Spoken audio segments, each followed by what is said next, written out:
Are you looking for a faster video? Well, today it's a live stream, and I know you're probably looking for a really nice and tidy, edited down video, but I have ways for you to make it faster. You can click that little gear on the YouTube settings right there on the video and adjust the playback speed, make me sound like a chipmunk, and it'll go a lot faster. You can also look and see if there's timestamps for this project in the description, and if you're on a desktop, you can hover over the time bar at the bottom of the screen and see if it's chunked up into chapters, and then that way you can go directly to the step you're looking for.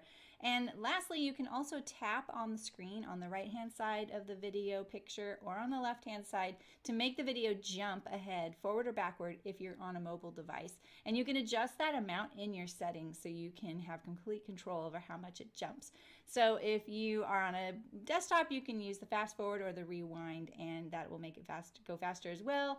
You can also enable subtitles, and the little CC on the screen will enable closed captioning. That way, if I am a little bit harder to understand with that double playback speed, the subtitles might help you out. All right, well, I know that it's not a nice little edited video, but if you sew with me, we'll get there together and it'll be lots of fun. And now for the live stream. Happy sewing!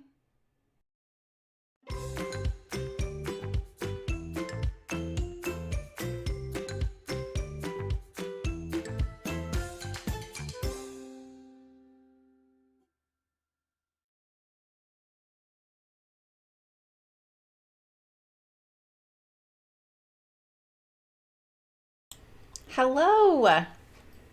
Is that too much intro? How does everything sound? I've been trying to solve this sound issue. I don't think I'm going to have the echo right now, but tell me how everything sounds and everything looks. It's a little bright, I know. I'll move, this is going to move in a second. Hi Serena, how's it going? I'm actually in a help Discord right now for Streamlabs trying to figure out why all these audio things have appeared in my mixer. And if I delete it, it deletes it from everything. So it's so weird. Like, I don't know what to do. Mrs. Necro, hi. Yeah, I mean, the little blurb of me talking about how to speed it up is new today. And then I just added the intro last week. I was moving, so, you know. Good, good? Okay, good. All right, well. And then I also couldn't get, like, my little thumbnail to post live on Instagram. Like, I'm live now. And I just gave up. That's why I'm a little late. So, all right, so we're making the 1940s New England dress by Decades of Style. And it's, well, I don't really know what to say. I'm going to do the long sleeve version of it. So we can do the sleeve placket and the collar, the cuff and all that. The placket has a facing rather than bias. I know you guys expressed your feelings for that. Hi, Sydney. How's it going? So, I know. We'll just see how we feel about it, all right, when we get there. This stream is sponsored by Hearts Fabric and Decades of Style. They provided the pattern to Hearts for me. And the fabric we're using is this Tuscan, wait, what's it called? Shoot, I thought I had it memorized. This one wasn't too hard to remember. The Tuscan Pinstripe in black. It's really cool. It's pretty hard to tell the difference from one side to the next. I think you could use either side. It's very lightweight. It has a very crisp feel. I don't have the fiber content. I really should have looked that up for you guys. The item number is, I think I know this by heart, 89219. I'm really good with numbers, but I sometimes don't know what they go to. Like, you know, when we used to all know people's phone numbers before cell phones, I would know phone numbers, but I didn't know whose they went to sometimes because the numbers are easy for me. Faces, terrible. Names, terrible. Numbers, great. I'm just going to assign everybody a number, right? So, I think I'm going to do probably a couple little things different than the directions. Mainly because, oh, I see, this is, okay. Mainly because I'm going to probably do a hybrid of overlock and French seams. I was going to overlock the edge of the facing, and I also added interfacing today. So this morning I interfaced Well, this isn't what I threw this away. Wait. No, this is the extra one. This is the extra one. Okay. I interfaced the back neck facing. It does say in the instructions you can do this, but it doesn't call for interfacing in the notions. So it's optional if you want. So I interfaced this little back neck facing. This is pretty lightweight fabric, so I would recommend it. I could probably overlock this edge.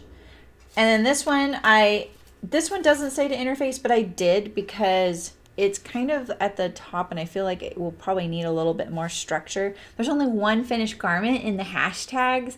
So, and then there's two, and they look like they both used a little heavier weight fabric. So I thought it would give it more structure, but then I was like, oh yeah, there's a cut here. So usually when I would draft pattern like this, I would round this out because I came from an industry that used sergers. So this was built at a time when sergers were probably rudimentary at best and definitely not being sold for home use and probably only being used in the knit world. So they wouldn't have thought to round this out right here so you could use a serger. So what I did was, what I should have done actually was just recut this and add a little like curve there to smooth that out so you can use your serger. But instead what I did was I cut another one after I'd already interfaced this. This is a little bit overkill, but I think it'll be fine because this really is really lightweight. And I'm just going to line this facing and just sew and turn that edge and treat it as one. So I'm going to finish that edge and you'll see how I do that. And I just decided that because, you know, it's like no matter how many times I look through the directions, I sometimes am thinking about other things and then I come across something else. I'm like, oh yeah, I didn't think about that. So I think we could all relate to that. So I'm going to start with the bodice today. I'm going to do the front bodice first. And the back bodice and that bib up there. And then we'll see where we're at. I might get to like the pockets on the front of the skirt. I'm trying to do enough to where I leave it for, oh, cool, Beverly. I'm really glad. I'm trying to leave it so that I have plenty of time to do that invisible zipper. You know, when those go well, they go well. When they don't, they kind of don't. And I may have to use my home machine, so I haven't set that up yet. It's still in the case and everything. So we'll see. All right. But we're down, right?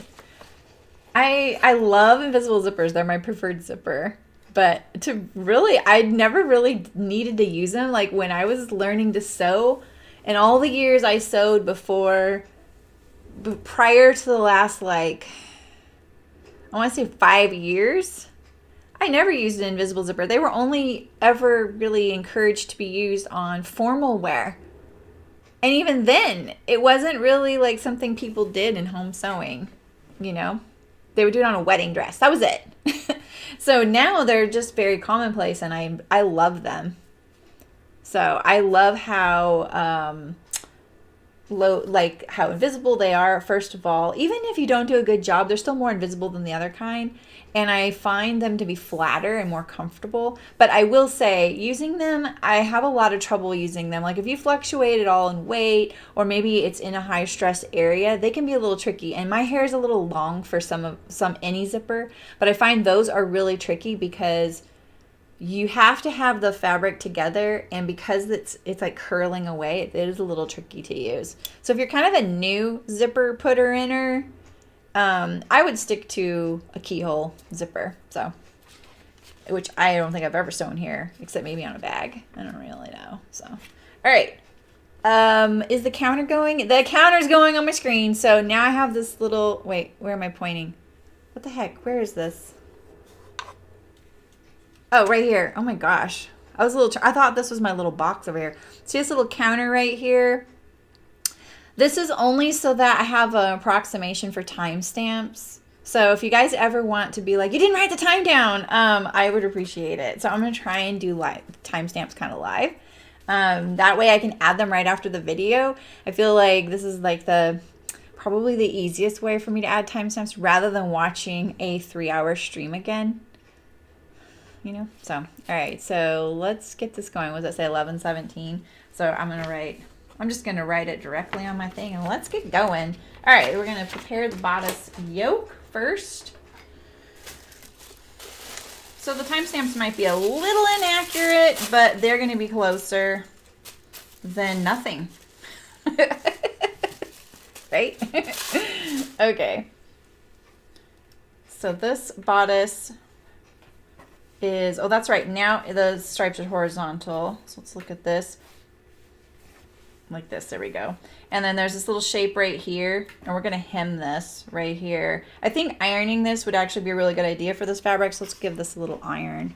So I set up my iron camera. I'm gonna try and remember to move the microphone too.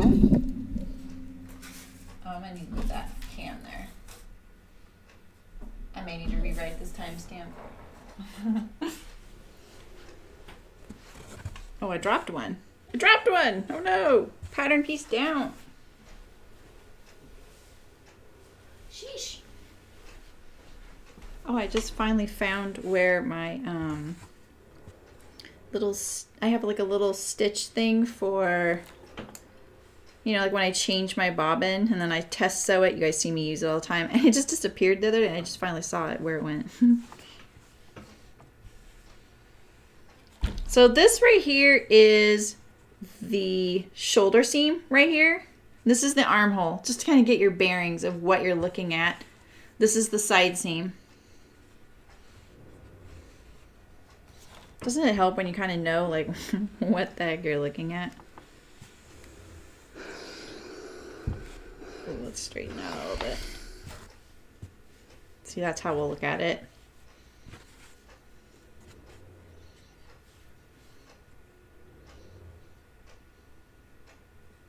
All right. It was fun to see some of you last night for my surprise stream on organizing my patterns. Man, I came in and I left myself a big fat mess.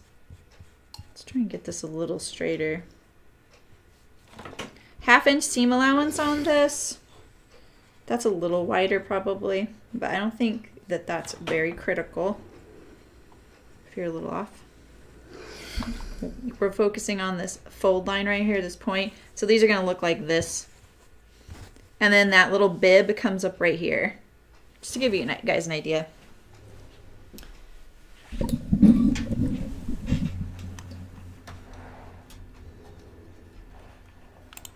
All right.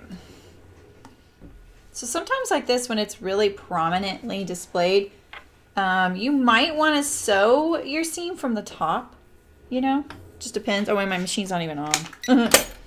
And I kind of want to stitch a little bit. I changed my needle.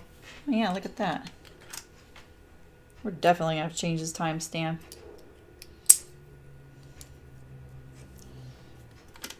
But this is live sewing. It's not sewing, I can tell. What's going on? I changed my needle. Oh, maybe it wasn't all the way up. Weird. I think when I was trying to thread this, the sewing fairy was trying to tell me something earlier. Because I got it wrapped around the needle, and usually I can just undo it. But I couldn't. Yeah, okay. All right.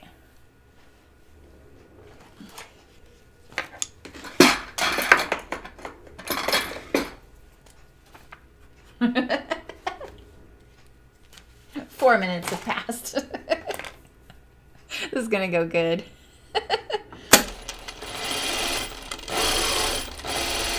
This is for all those folks that leave me those really annoying messages on my YouTube videos saying, this would be great if you just sewed it faster. That's not what they say. I'm being really snarky about that, but I always get those messages at like on a Sunday, you know, like my day off at like 10 p.m. I'm always like, well, you know, if you want it to be faster and edit it, you are welcome to pay me $1,000 to edit my video. But you could just sew with me at the same time. Oh, cool, Beverly. Yeah, a photo album of the front and back of each front. I like that idea, like a notebook. All right, so we're down to this prepare bodice now. And we're going to do the darts. and these gathers at the waist right here. I just want to look at these notches here because it looks like there's a single notch and then a double notch over here. I'm not sure why. And I don't have my dart marked. Whoops. There's a lot of markings on this pattern. And sometimes you just can't tell what you're supposed to ignore and what you're not supposed to ignore, you know? So. Oh, good for you for studying. It was a very casual kind of surprise stream. And it was really fun just because we saw lots of folks that don't usually get to join because of the time that I stream at. I think it's right there. I can see it right here. I can always double check it too.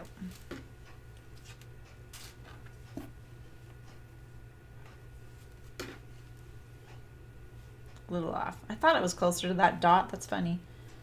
All right. I'm going to pin this one here and then sew this one here. I was listening to the Punk Rockers podcast. Where's my notch? I've only listened to 2 of them. There it is. And she cuts her darts off. And I actually have mad respect for that because that is such a huge no-no. Like, I feel like, you know me, I don't really care too much about no-nos, rights and wrongs or anything, you know what I mean? But that one I would never consider doing because it was so ingrained in me that you just never do that. And she's absolutely right. Like, there's no, really, because it's just unforgiving to, if you make a mistake in your dart, you would want the ability to move it, right? But the thing is, there's shaping in there. So you can't really move it too much because of the side seam and stuff, right? So she really hates having to do the whole dart thing. I lost my pin again. It's this fabric. It does not hold a pin, especially my pins. So... yeah, I know, Mrs. Necro, but, you know, a lot of people really want a fast video, and I'm with them. Like, I totally get it. Like, I want a fast video. I just think it's a little disrespectful. You know?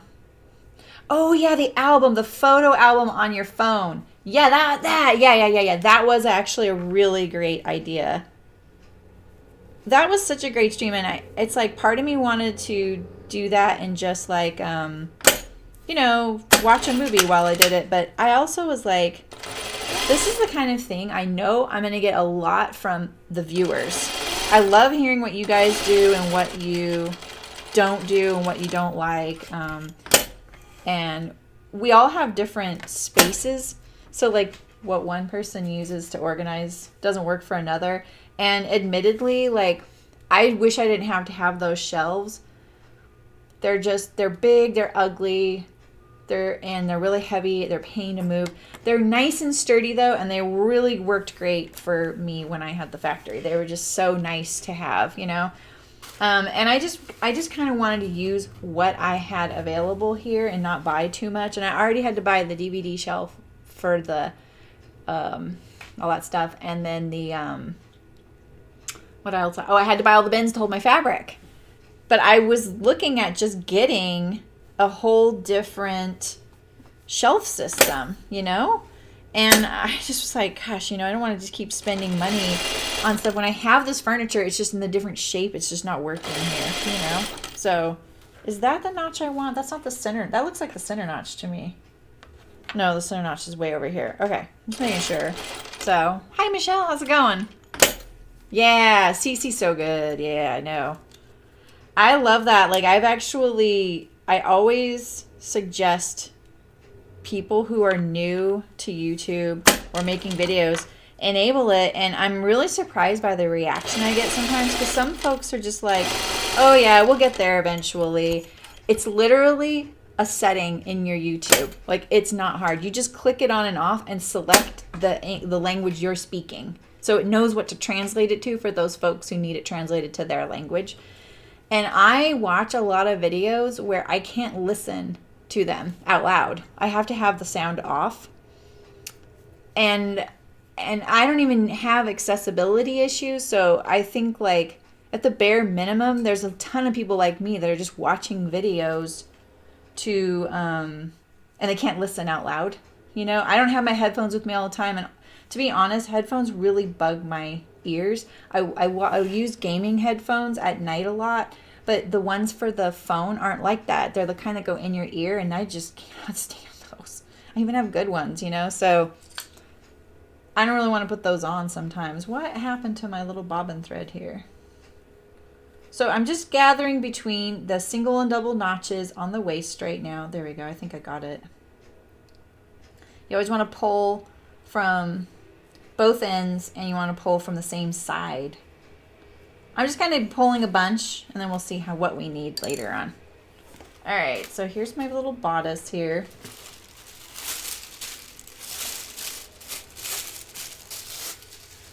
All right, so now we're going to attach the facing, but first I'm going to sew the facing perimeter. I feel like doing these timestamps things is making me go faster. I feel a little pressure. Okay, so if you didn't catch the beginning, I interfaced this facing thinking I was going to serge along this edge. So if you haven't cut this edge out and you plan on serging it, what I would do is round out, smooth out this right here. Just go like this.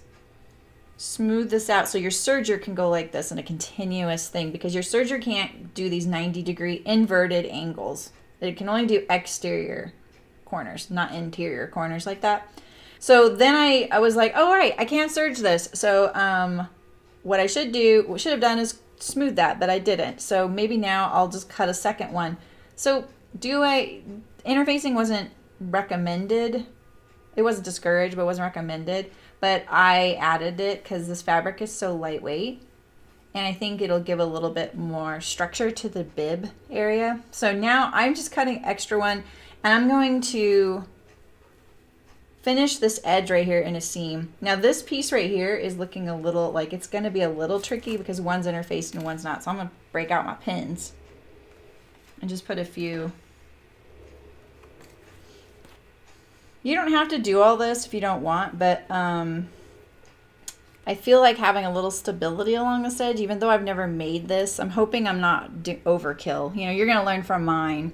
Hi, Lorraine. Nice to see you. Yeah, I do too, Lorraine. I love doing that. Yeah, I love doing that too. I think that's so great when you're shopping for fabric and then you're just, you know, like come upon a fabric for a pattern you weren't shopping for, and then you can just pull out Trello and go, oh, I know how much I'm going to need for that. Yeah, we talked about that. Mine's really not up to date though, but I'm going to fix that.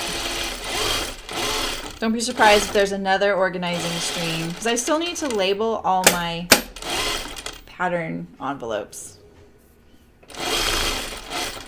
My hand is kind of pushing the fabric kind of gently. It's not per se easing it in, it's just not letting it relax, because this fabric has kind of one of those weaves where I feel like if you let it to its own devices, it's probably going to relax a little bit and expand along these edges, especially these curved edges, which are bias. Okay, hopefully my bobbin, I didn't even check my bobbin, but my other bobbin just finished winding, so I must have just changed it. Oh, so you use it for fabric and thread too? Yeah, I don't think I could do the fabric thing. My thing changes too much for that. But I think I'll show one day how I organize my fabric, and I think that's just a personal thing. Like, I don't think the way I do it is like the best way. I feel like it's done by how you like to access your fabrics, and for me, you know, and what I sew, you know. I'm not thrilled with having to organize my fabric like this right now, but I feel like I made the best of these shelves, you know, and how I did it, and got these like fake drawers that slide, kind of rudimentary drawers, you know. And it's working out so far really good. I mean, those shelves I had in my last studio were pretty fantastic, but they weren't mine. They were pretty cool. All right, so I'm going to take this to the iron, and now I'm going to flip this over and iron it wrong sides together. And then that way I just have this facing. It's totally finished, and I'll have it and use it as like one piece. So we're going to go over there now.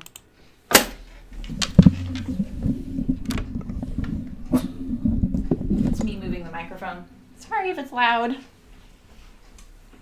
Oh, I didn't check. Was my face cam okay? Because I had to move it a little when I went to the iron last time. All right, so when I do stuff like this, these weird curves, I kind of just press the seam one direction. It doesn't matter which way. I'm ironing on the interfaced one because it's more firm. It's easier. And then when I turn it the other way, it'll be a lot easier. Oh, that's smart. I like the fact that you keep track of how much, like how big your piece is. I think one thing I could do better at is keeping track of what I've pre-washed, because I'm so good about pre-washing something that sometimes because of like maybe when I accepted the package, and then like at the end of the day and I'm in a hurry, I still wanted to see it. I ripped it open, looked, and then didn't bring it with me. And then that one gets put on the shelf when I walk in the door the next day, and then I forgot that I never washed it. Because usually what I do is take all fabric home and wash it, so that it's ready at a moment's notice, because, you know, you never know when the mood's going to strike. Okay, so you see when I pushed it one way, it's so easy to get on that curve. It looks pretty good, huh? Like I said, this could end up being overkill. I tried to look through the directions to see if I thought it might be. I have to say, this fabric is, it's nice having the interfacing with it. Makes it a lot easier. I think there's got to be some sort of linen or viscose in here. Look at that. Look how nice and clean that is. And it's on the inside of the garment. It's like nicer than the outside sometimes, huh?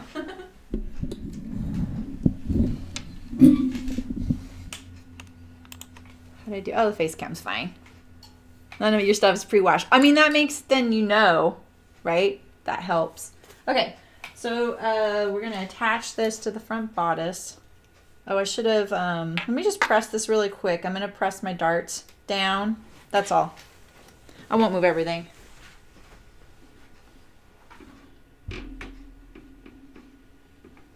Press my darts down.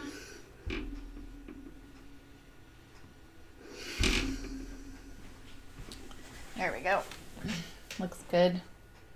If you can't tell which way to press your darts, because some patterns will draft these to where the fabric goes up, but you'll know if the edge of the dart doesn't line up with the seam allowance. You see how it's winging out like that? So I know that she drafted this the traditional way, where you put the dart down.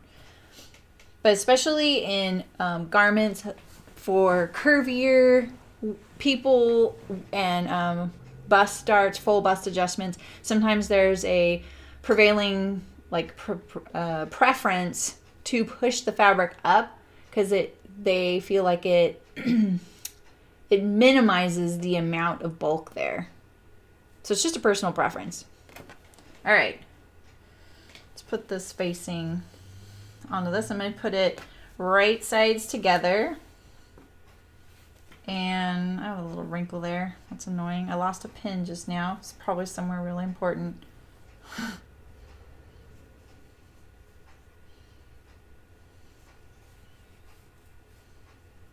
I'm gonna go by the interfaced one. See how this fabric's sticking up? I cut that on the fly, so I trust the interfaced one better. And I'm gonna sew it at a 1/2 inch seam allowance. kind of a big seam allowance for an armhole like this, like a facing like this. Ooh, and it feels a little like I'm gonna not ease it, but you can tell that the piece underneath that hasn't had the interfacing, it wants to be relaxed and just be like, ah, I want to be wherever I want. No, you're going to be where I tell you to be, because you're the boss. I don't want to get any little bubbles because of this facing right here. I kind of have one right there. Let's see how we feel about that. I feel like it's going to be okay. Let's see.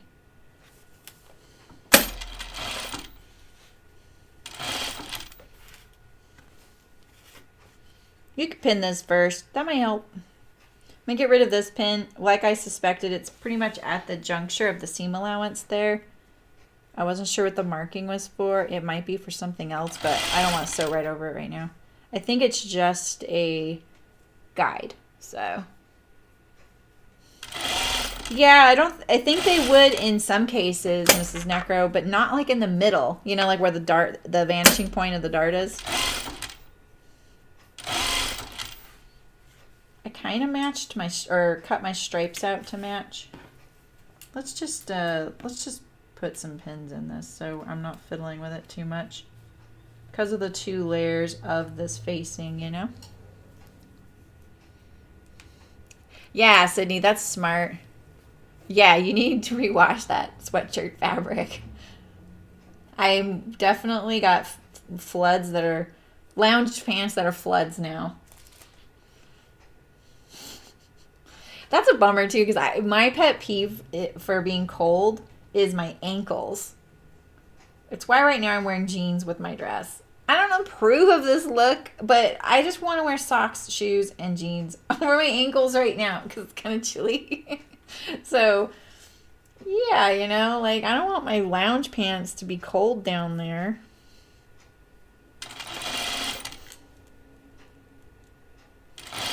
Can you kind of tell how drapey this fabric is? I think I kind of want to get some of this for another project. Yeah, can I get it in there? It's a little extra. See, can you see this? A little bit right here. So this is the bodice, and these are the 2 layers of the facing. Let's move this pin away. It's a long, long pin. You have a 1/2 inch seam allowance, so if it's not matching up, you can make some corrections because of that seam allowance.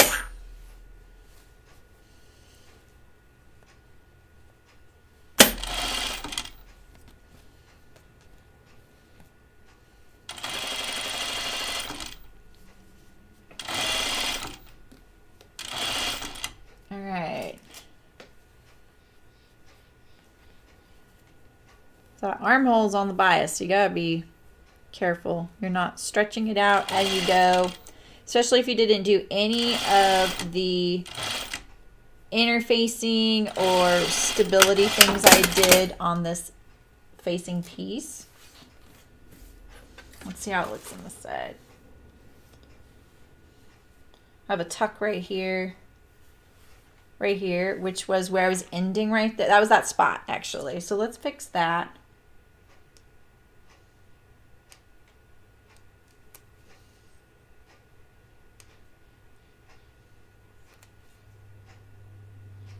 See, if I add timestamps as I go, I feel like I should be able to relax and calm down.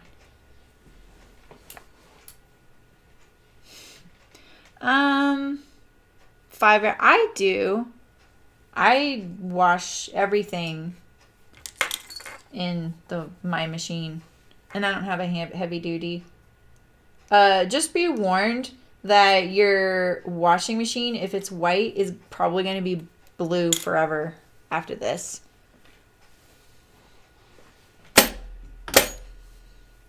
Oh yeah, like the pinafore style apron.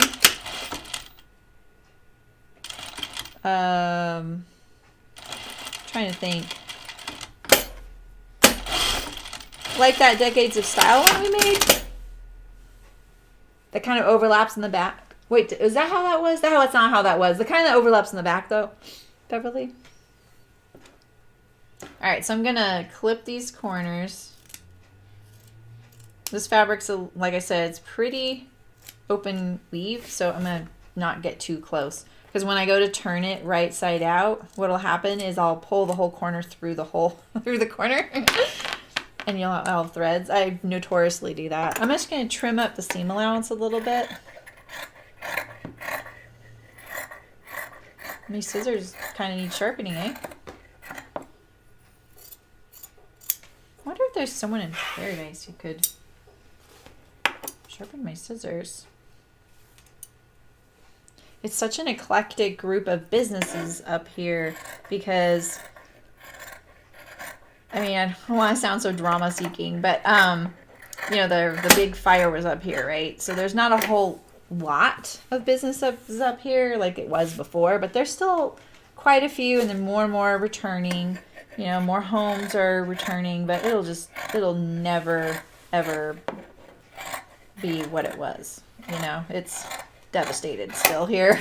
And I got rid of my magnet over here. Maybe I shouldn't have. It's like skittering everywhere.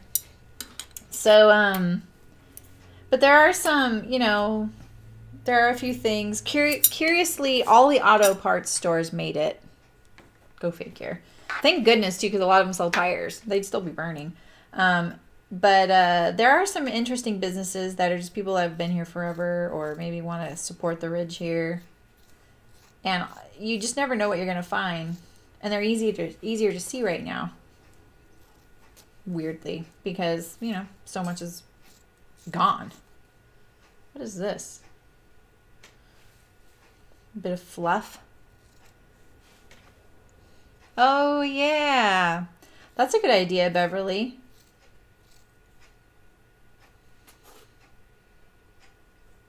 Ah, okay, Mrs. Necro. What kind of patterns are you thinking of? Beverly, we should totally write that down, huh? The overlapping kind. Is that what was for? All right, so I'm going to turn this right side out.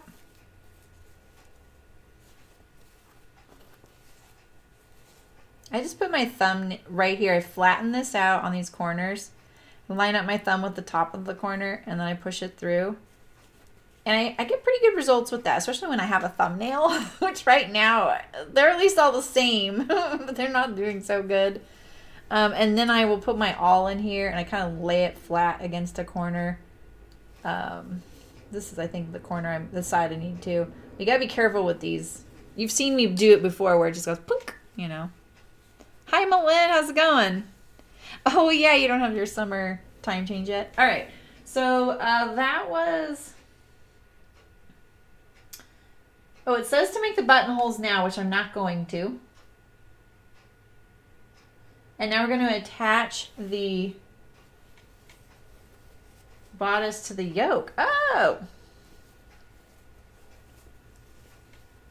Okay, wait a minute.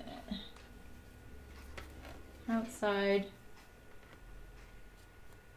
Turn to right side. What? That's outside, right?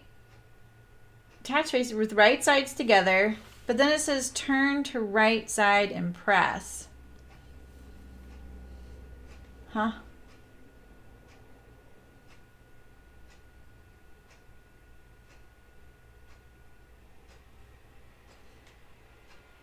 Okay, so these go to here. So you know what?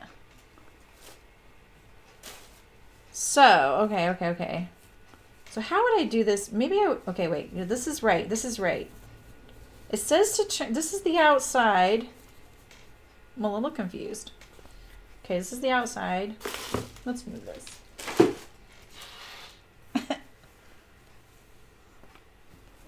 The lander, do they have a side seam? You want a pattern with a side seam too. Yeah, right, Beverly? Okay, you won't forget. Good, thank you. All right, so this is the bodice, and we're gonna line this up with this edge down here. So how do I wanna finish this curved edge right here? Now this one, I've already used a little seam allowance on, right? Like that. So we could overlock this edge right here. You could bind it. I thought you were there, Malin. Weren't you there yesterday when we cut it out? All right, so, oh, your metal washer will turn blue too, just so you know. My family's just used to our washer being blue. And I would wash it a few times, to be honest. Like, some denims are worse than others. All right, so this is how this goes, right?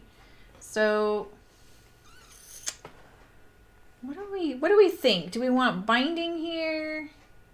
Do we want, I think what I would have done, what if I knew this, is I would have attached this to this first and then do the other. Maybe I could overlock it. What do we think? The stripe idea was a raise, and I feel like I pictured it this way, but I wasn't cutting it out that way at all. Didn't even think about it. And then she's like, what about putting the stripes horizontal? And I was like, yeah. Yeah, it doesn't bug me, but it is, it is something. You notice it. And my hands are blue every time I wear my Ames jeans. And same with my hips sometimes. And any bag you wear, if you wear it and it hangs and hits your pants, it's going to turn blue. All right, I'm going to iron this while we think about this. I want your guys' feedback. Should we finish this edge with the serger, or should we bind it? What do we think?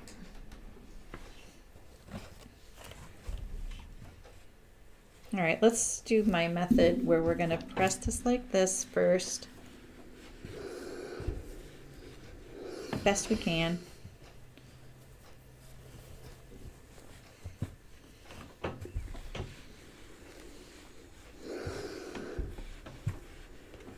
All right. Now let's fold this in and press it. Ooh, I'm already getting hungry. That's not a good sign. My husband gave me a huge lunch today. He didn't really hand it to me, but it was the leftovers from I was supposed to take them yesterday and I completely forgot. And when I packed it up today, I was like, oh my gosh, babe, this is so much food. He said, yeah, I divided the leftovers in half. And when I put it on my plate for lunch yesterday, I was like, whoa. It's like, I don't know if I can eat all this. I'm starving after streams, though. Okay, so now this is our facing so far. Let's just kind of make sure it's all calm in there, laying nice. See how it looks from this side. It's really cute. Let's get rid of this little bubble I have there. This fabric's kind of bouncy. All right, so here's our dilemma. It was an excellent idea.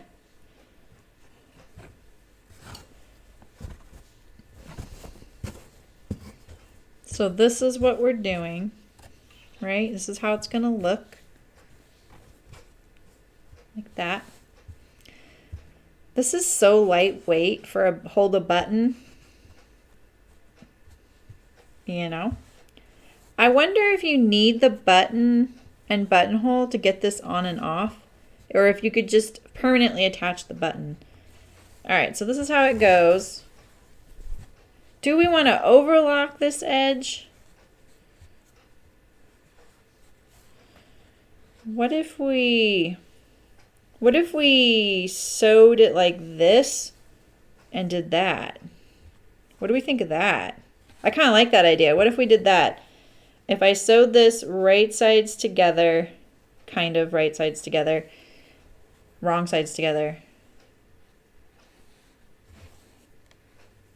Could that work? Let's go back to the machine over here.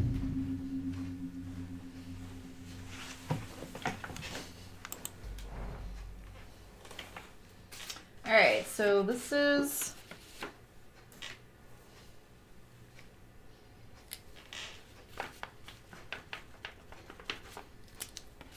All right. So here's our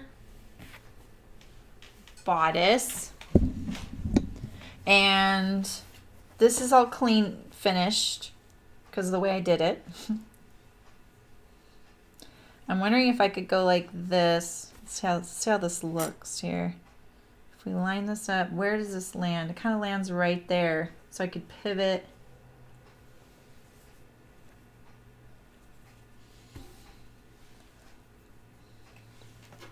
You know? All right, well, let's try it out. Let's see how it goes. I'm just going to edge stitch this facing and we'll see. We are nothing if we aren't. We're nothing but adventurous around here, right? I don't know that expression, but I think you know what I mean. All right, so I'm going to kind of gauge this right here, and I'm going to just pin this so it doesn't wiggle away from that corner like that. The reason I'm holding it like this is because I've already used seam allowance to finish this edge. So if I hadn't, you would be doing a 1/2 inch seam right here, like the instructions. But I'm doing it so that it's going to enclose this edge.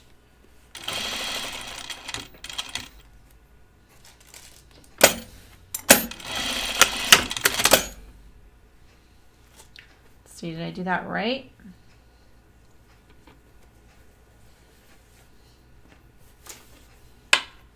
Yeah, I think that'll work. What's the worst that could happen? I don't have much fabric left. That's really what the worst that can happen is that I have this, like, I might be able to get 2 fronts again. The worst. This would add, well, I think so, Ray. I don't know. All right, so I want it like this, so I'm putting this like this, right? How did I do that? Let's make sure I do it the same way twice. So this is the wrong side to the underside of the facing, and that's what's going to show as the right side. Okay, so the wrong side. All right. To do it from this side. This one's going to be a little trickier to see.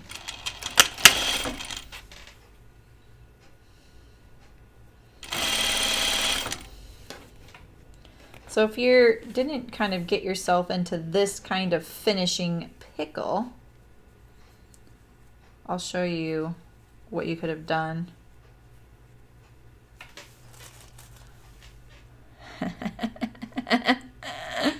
You did make a joke. What's the worst that could happen? The drinking games commence.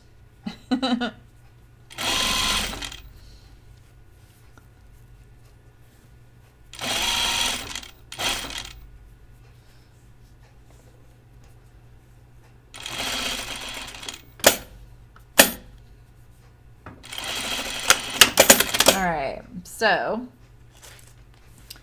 if you were not doing it the way I'm doing it, you would just put your piece, that piece, right side to this.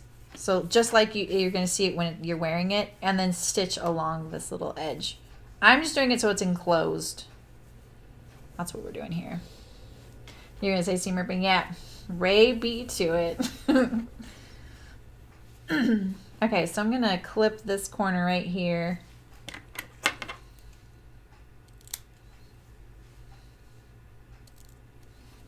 And I'm going to clip this edge a little bit.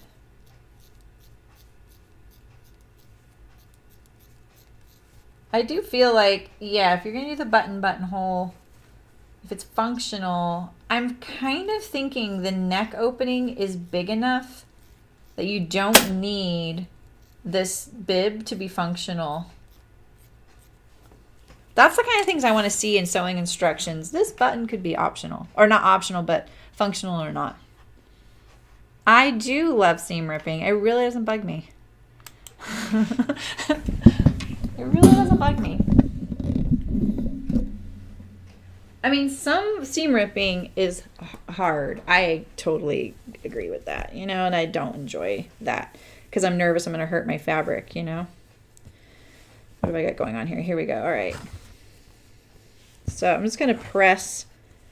This is that front. So here is the shoulder, and that's that center front. I'm just going to press this seam I just sewed one direction. Kind of. It's kind of hard too, honestly, because this is stiff. So let's just poke it out. Wait, is that how I do it? Did I do this right? Did I do this right? Yeah. Yeah. Okay, there we go. Woo!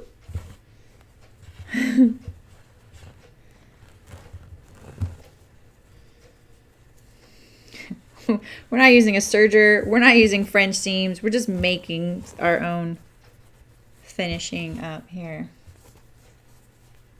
Yeah, just I think knowing your ramifications is really helpful. And I understand why some companies don't say, you know, oh, do this. You're going to make sure you want to do this, because if you don't, this happens. Because then people get it into their mind like, oh, I don't really feel like doing that, but it doesn't seem like it's that necessary. So they're just being overcautious telling me to do that, you know. When most companies that have done pattern testing and have spent a lot of time on writing their instructions, if they're putting it in there, they think it's important. And that's kind of the way I look at it. I'm like, okay, I'm going to abide by this. And I admit I wasn't always that obedient. You know, so, you know, and I think there comes a time, a big phase in sewists' journey where they may go through the I know better phase, you know. I'm definitely guilty of that. Like, oh, I know better than I can do this, you know. And then I'm like, oh yeah, I can't do that. So yeah, it's all about respect and owning up to it. This is kind of hard to iron this right here because this wasn't really a seam allowance edge, so it does want to fight me a little bit. And because I used a narrow seam allowance, I think that's going to be okay because I had a 1/2 inch total that I didn't end up using.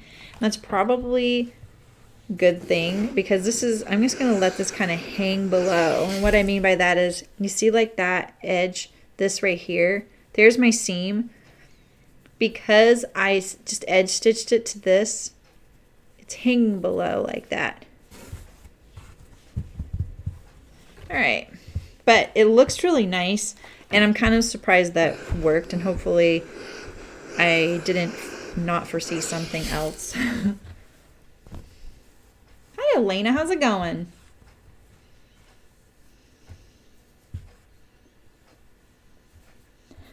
Back stitches done by hand, suck to unpick. Oh. You just don't care anymore. Yeah, I know. Yeah, I've definitely done the whole, what would it take for me just to recut and resew all this? Is that faster? Sorry, I just whacked the microphone. Is that better at this point? All right. Are we going to work on the back now?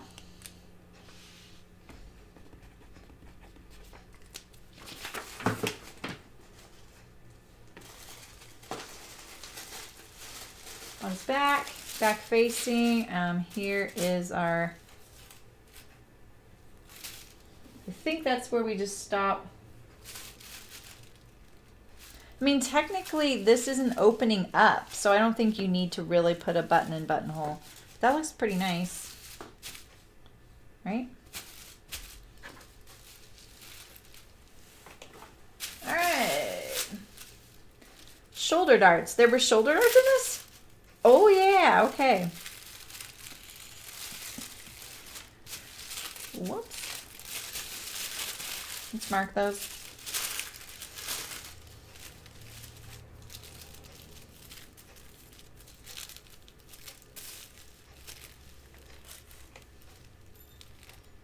I find it a little tricky to see where I'm supposed to mark. That solid line supposedly is me, but that line doesn't go to the edge of the dart.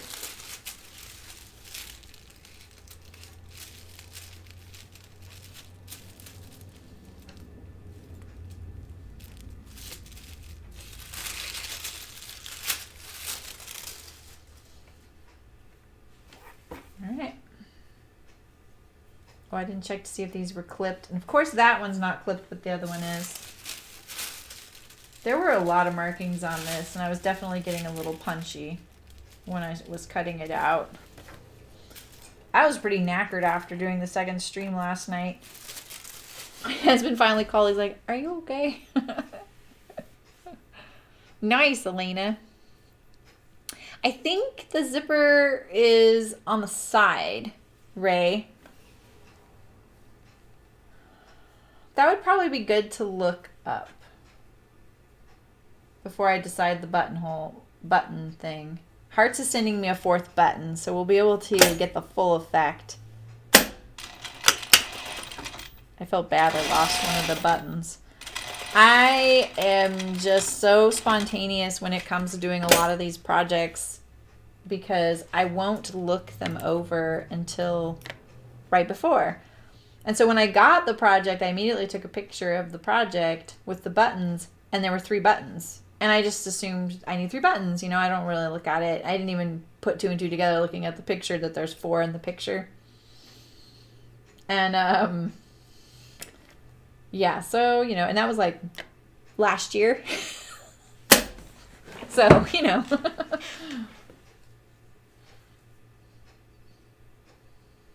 All right. So I hand tie my dart ends. You don't have to, but there's another technique that one of you turned me on to. Maybe it was Brookie. So this is the other technique. You can go to the vanishing point and then turn around and sew into the seam allowance of the dart. I will say that if you have to remove your darts, that's kind of a pain. But it doesn't put that back stitch right at the point because you want the point to kind of be as smooth as possible in the garment. And putting back stitch there, especially on a lightweight fabric, is going to create a bump. Or what it'll do is create a point, especially on the bust. You don't really want to call attention to that. Yeah, but sometimes a zipper under the arm opens up the midriff area, whereas a zipper going center back neck down opens up the whole back of the dress. So it definitely depends on how much room you need to get in and out with your shoulders. You know? All right, let's look at these. That's the center notch right there, right? Yep. That's not even a notch, but I can tell it's the center. We're going to put our gathering stitch in. Did I only do 1 row on my other? I did do only 1 row, didn't I? 2 rows is better. I know that. You'll get nice even gathers. And I know, like, this is something I used to always never do. But then I just really love the way gathers done well look, so.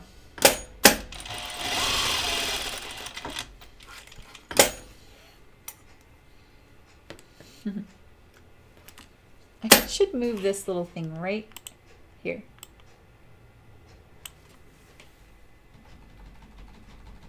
I just remember I have that on there. Yeah. All right. Let's gather it up.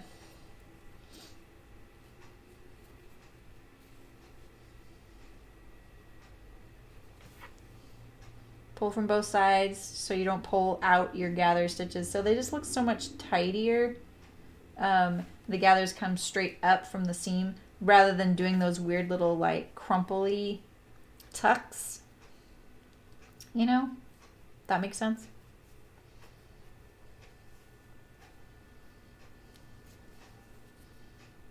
Oops, I only have 1.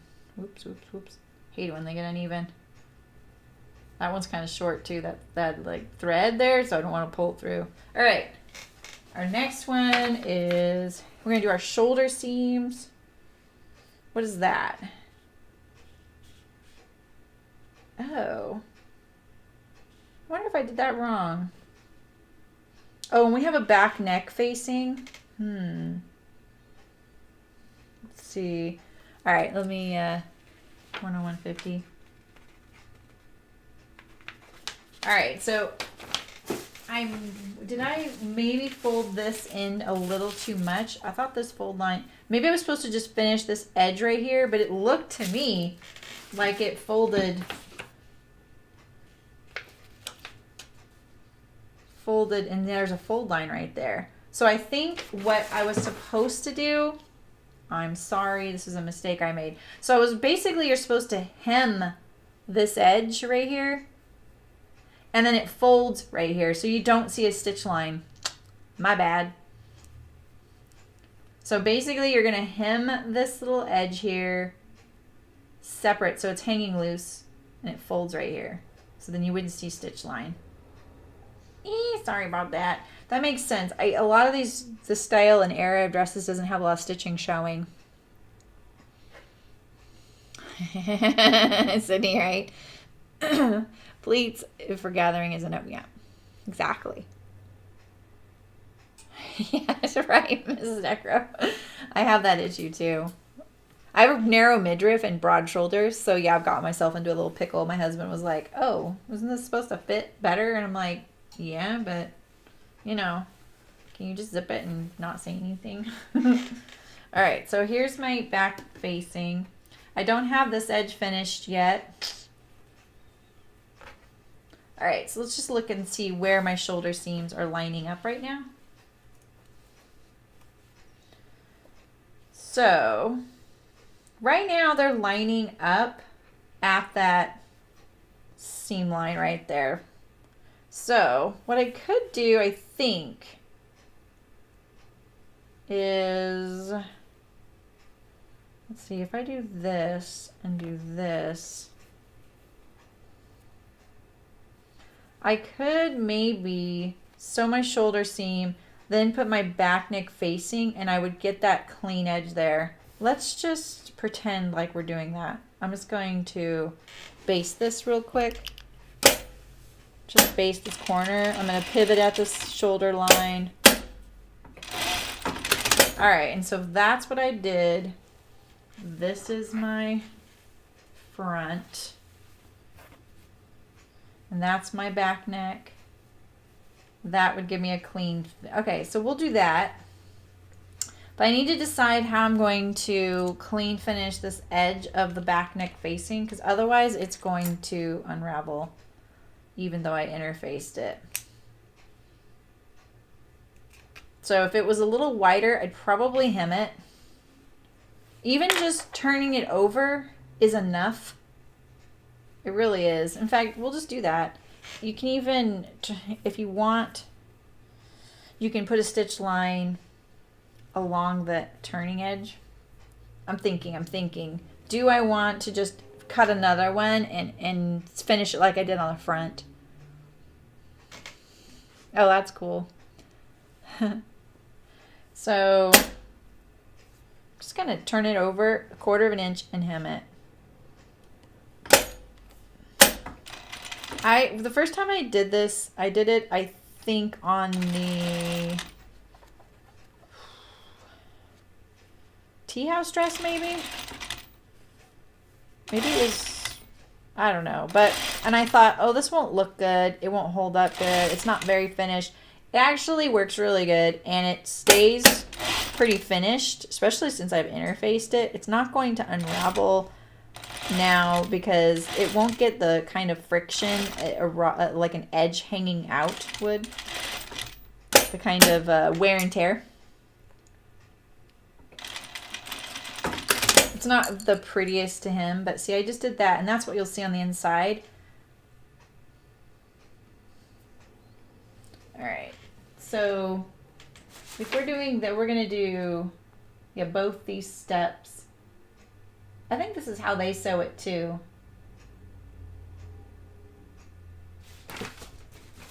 I don't want to do let's just do the shoulder seams first. One thing at a time. Let me iron my darts real quick.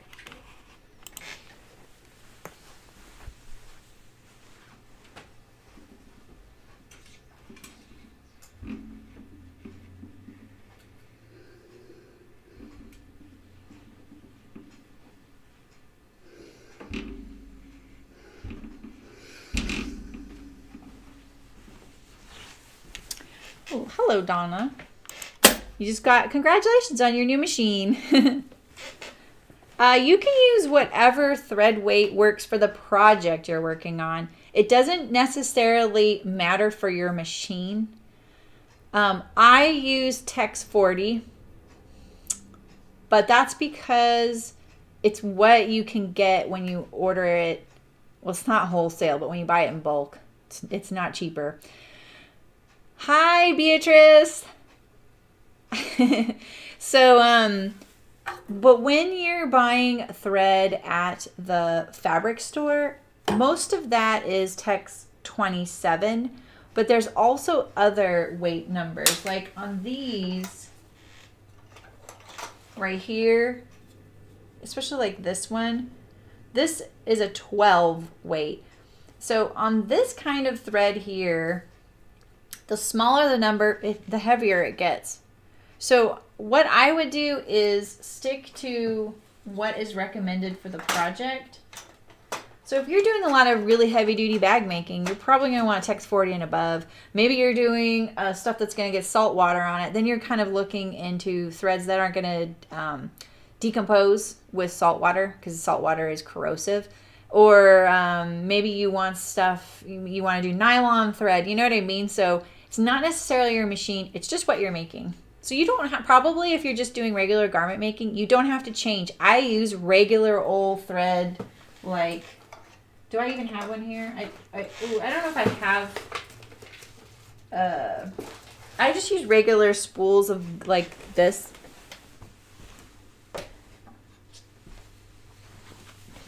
Just regular spools, Gutermann, all the time, or Mettler. And I don't think the weight is written here.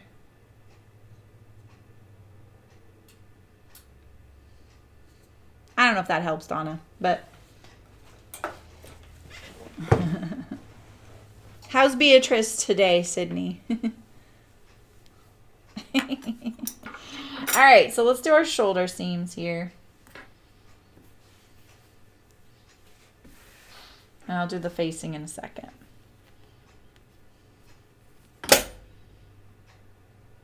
No. I feel like I need to have this on first. Isn't that what I just did?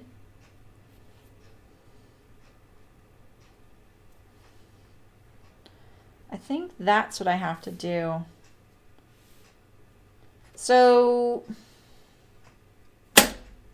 I think because of the way I did this little turn back thing, I might be wrong. So let's just try this out. But I'm going to sew my facing to the neckline first. I might be wrong. Yeah, you're welcome, Donna. No problem.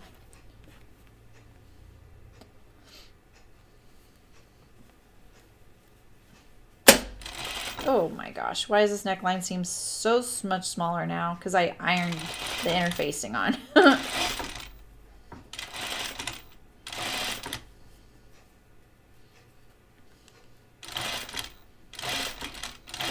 You know what I'm just realizing?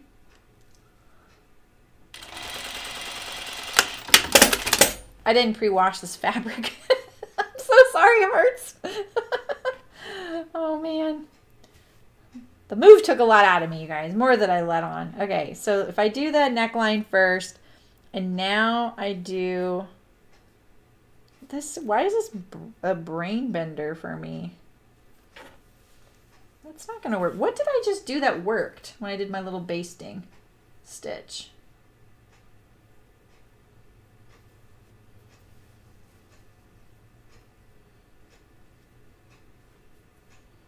If I do this, all right, I just got to do it.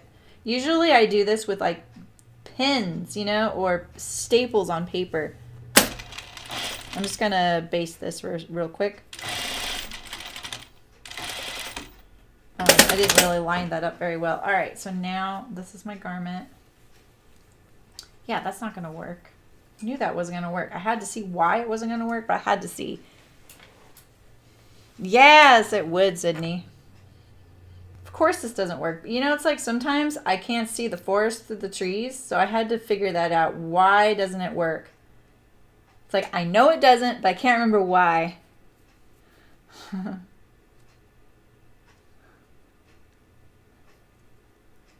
Right? Exactly. If you're making garments, that's special, Donna. Very true, Ray. All right. So I did want this on first.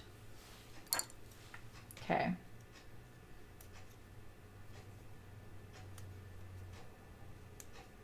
I don't know what I just tried, but that worked a second ago, but I'm not doing it. Oh God, you got teenage kittens. Good luck with that. All right, let's do this. I'm gonna do this shoulder seam right now. I'm doing it right sides together, lining it up with the 1/2 inch seam allowance. Don't get any of your garment caught in there. Line it up at the neck. Remember, when I say line it up at the 1/2 inch seam line, so if you just hemmed this edge, you're gonna open this up just kind of, because it's got a, you know, this fold line right here. So you're just lining up this edge to that fold line right there. Mine is stitched down because I misunderstood that direction. All right, so there's my, yeah, so if I do that, I really wanted that clean finished. What am I missing here? I can do that and then fold it back. This is the kind of drama you're here for, right? Let's see here. Let's see.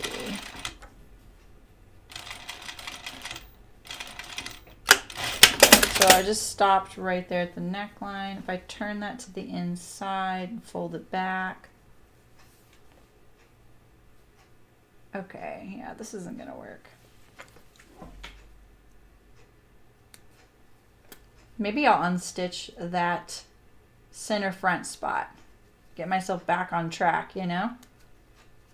I don't think I did this quite at a 1/2 inch seam allowance right here either.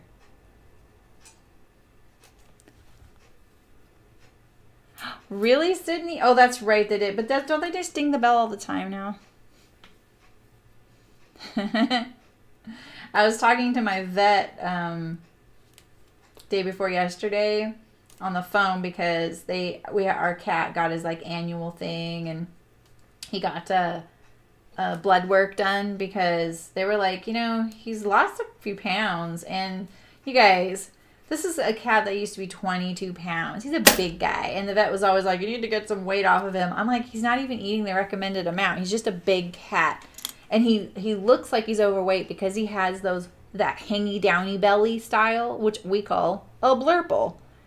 And it is so ubiquitous in our household that we call it a blurple that we don't think anything of it. It just makes sense to call it that. Not everybody calls it that. We forget that, you know, and it's just our silly name for it. Everyone has their own, right? So I was talking to the vet, and I was like, you know, it's so funny that you guys are so focused on this weight thing because all of his life, everyone's been like, he needs to lose weight. I said, but he's a big cat, and his blurples just like makes him look like he's fat, but it's really empty. It's just this hangy downy furry belly, you know. And my vet she's really stoic sometimes. Most of the time, she's very stoic, you know. She's not like impersonal at all, but you know, she definitely has her game face on, you know. And I really appreciate it. She's been awesome. She was really helpful with Senor. Really pulled for Senor a lot, and when I said blurple, she kind of started giggling, and I've never heard her giggle before. And she goes, from now on, I'm calling it a blurple. You're absolutely right. That is the word for that. It was pretty funny. Yeah, blurples are the best. And when he runs, the blurple goes, you know, like this. And it always brings that song into my head. Do your ears hang low? Do they wobble to and fro? It always reminds me of that song. Poor Haku. And when he doesn't really saunter anywhere, he always just runs because he's like, where's the pug? You know? The cat's purpose is to blurple, but some cats don't have the blurple, you know? So, all right, let me figure this out. Sorry, these timestamp people are like, can you just get on with it?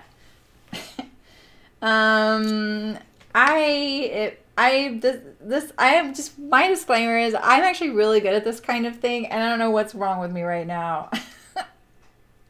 It's kind of cracking me up because this is actually the kind of thinking that really I do really well with. I'm the one that solves these issues. So it's really funny to me that I'm not figuring this out without thinking about it.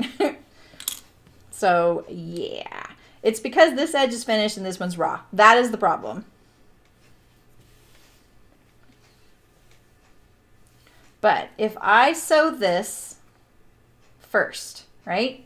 We sew this first and we turn it to the right side. We can't necessarily sew it along this edge because then we'd have this finished point like this with the facing inside, right? So now how do you could, then you put your front to it, and what you have is this raw edge, or this like edge right here going to the neckline, which isn't nice. You know what I mean? No, you're not distracting me. I'm Gucci. So I want to incorporate the facing while I'm doing this. It just didn't work out quite what I was thinking it would do, and I think it's because it pushes the seam allowance the wrong direction and makes the front not work that way. So I'm going to, so if I did that and then I turned it, okay, so why didn't I think that was going to work? That totally works. That's what I did originally. This is my problem. I had figured it out, but I didn't do it the same way, and so now I doubted what I came up with. I'm pretty sure. Let's try it again.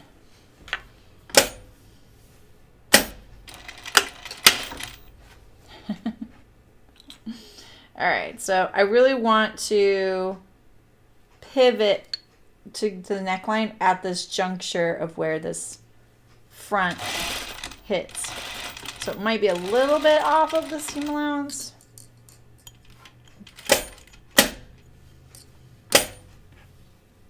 Sorry about the presser foot. My chair height is different to the table now because of the carpet. And it's like that subtle little like ½ inch makes me not have my heel in the right spot. So it keeps happening, sorry. All right, are we confident enough that we're going to do this side too?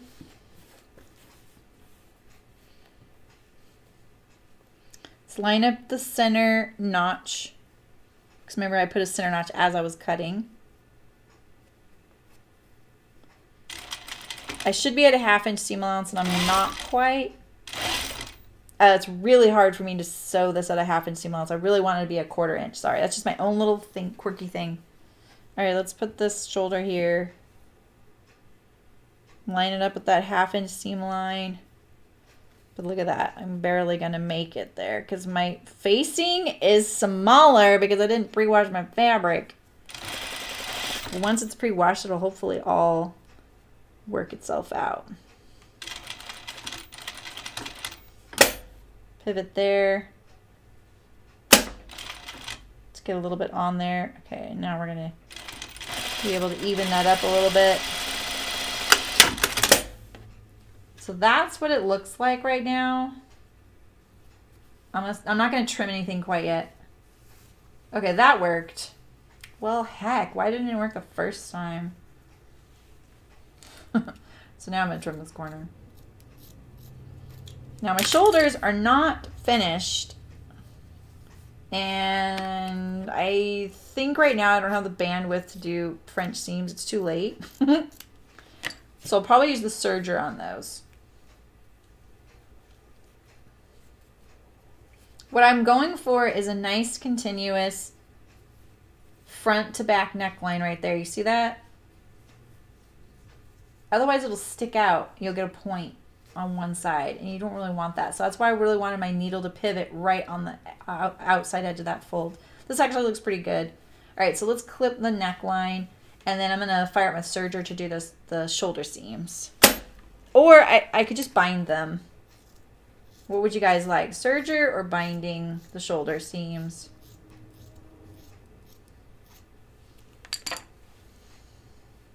All right, let's iron. What am I doing? I'm turning this.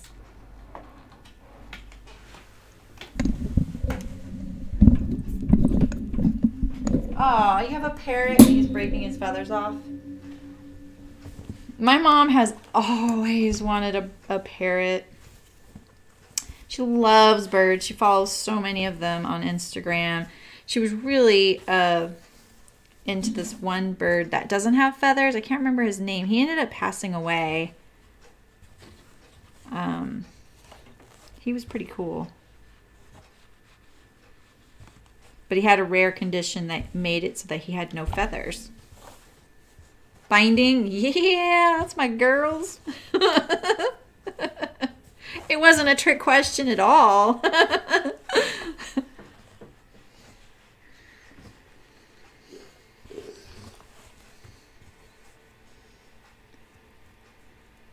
B says blurple is a funny word. Yes, we sing those same words, B. Does your blurple hang low? Does it wobble to and fro? And then we say, yes, it does wobble to and fro. Haku is pretty magnificent. He's a Quaker parrot. So how old is he? Yeah, they live for so long. That's kind of why I'm like, Mom, please don't get a parrot. This looks really nice after all that. So I'm just going to bind the shoulder seams. Let me get a little piece of fabric. And a ruler and a rotary. Here we go.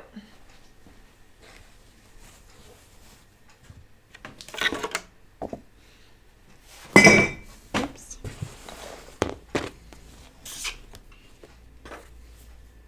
I don't need much.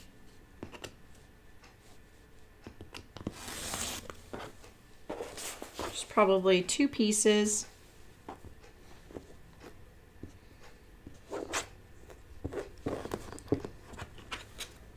I wonder if we will do any other binding. I have enough fabric to add a little bit more.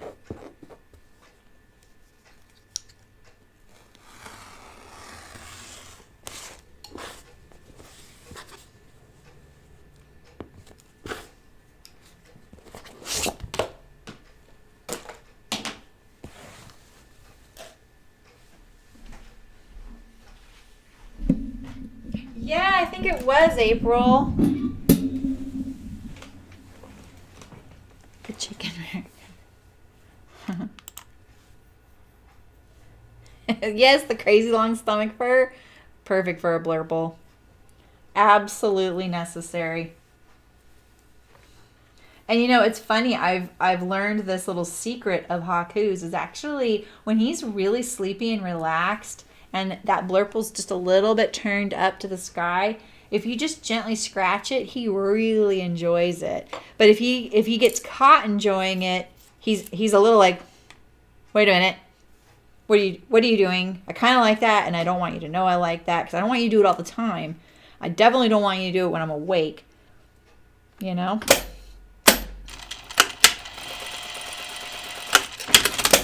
Busted enjoying the scritches on his belly. Fans with fashion habits. I'm pretty sure it was Rhea. Yeah, and then and she passed away, right? It was really sad. All right, so let's just bind this. No one's going to see this binding. It's a perfect opportunity to practice a little bit of binding. Just going to do it on the raw edge of the shoulder seam. And the end is going to get caught under the facing.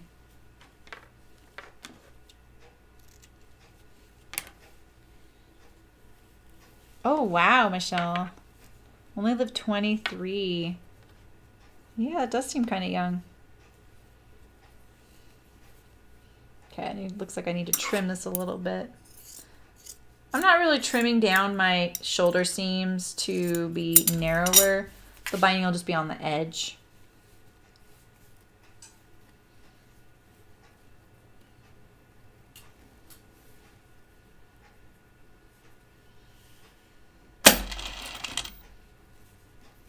I feel a little lost here, like what I'm looking at. It's kind of a little confusing. This binding, or this fabric, is like both really good for binding and a little tricky for binding. I think I would probably set it up a little better if I was doing a lot of it, you know. This is the back, so we'll just push this to the back. We'll line it up so it all lines up on the edge there. And then this we can leave in there. There, so that's how it'll look on the inside. So maybe I could have bound a little further in here, because look, my facing is showing a little bit. So I must have misjudged where that's landing. All right. Okay, so let's do our other one. Have all these weird start and stops as I was practicing. Let's go a little further up to the neckline there. I just cut the binding my usual 1 3/8 wide, you know, and then basically it finishes like about a fat 1/4 of an inch. I think that's 35 millimeters.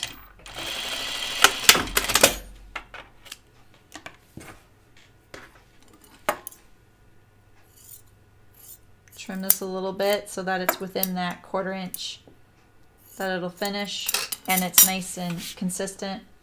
So now would be a good time to press this and then finish sewing it. Let's get rid of these threads right here. And then press it again to the other side.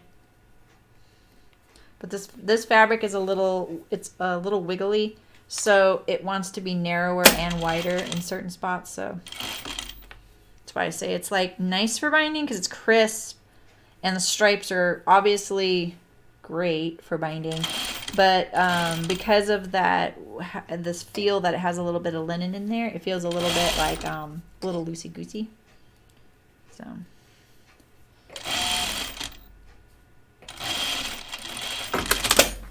trim this a little bit at the neckline like that, and then we'll push this to the back. We'll line it up to the shoulder. It looks good. All right, so let's pull our. That looks. Look at that one. That one looks pretty good. The second one always looks better, right? And then the third one looks worse than both. That's how it always works. You get a little cocky. You're like, all right, I can do this. This shoulder seam looks. This seam right here, I think I should do a little better job lining up. Because remember, I was kind of starting and stopping there. I'm just going to make sure that this seam is not going to come apart right there in the middle. That's all I'm doing right there. You probably don't have to do that. But I was just testing stuff out, so I wasn't completely finishing that length there. Come on. These things are so sharp, I'm always careful, and then I don't cut all the way through. All right. So that's my back neck now. That looks really good. You see that? So now it's finished here along this edge, not a raw edge poking out like I was going to get before the way I was sewing it. And unfortunately I have this seam line there, but it doesn't detract too much, and then it looks pretty good on the inside. Cool.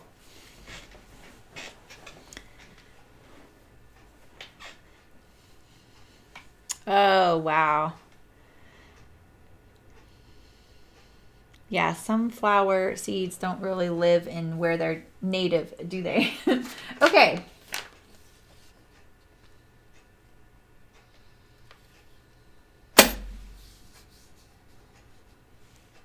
right, so now we're on, so I just did all those. And now we're on the pocket assembly. So we'll start with that. I dropped my pen, right? Yeah. And does that say 131? That must be about, yeah, 131.49. All right. 131.50. All right. Let's do our pockets. Let's put some of these pieces on the ground down here. This is the sleeve.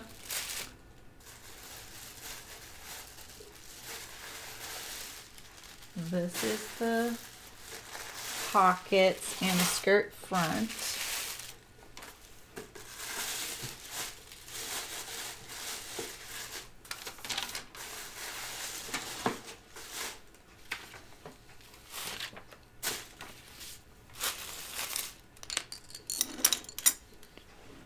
I used to have a lizard. He was a prehensile-tailed skink. Super cute. Shouldn't have owned him. I mean, you know, he was out of his native habitat for sure. And he loved golden pothos plants, you know, just like everyone has a golden pothos plant that grows plants in their house. And he would just love to just sit in that thing. It was so cute. All right. Pocket facing to skirt front along top edge. This is the pocket facing to the skirt front, which is basically like the top of this bib up here. And I'm just going to look and see if I have all these notches. So I wasn't the greatest about putting any on.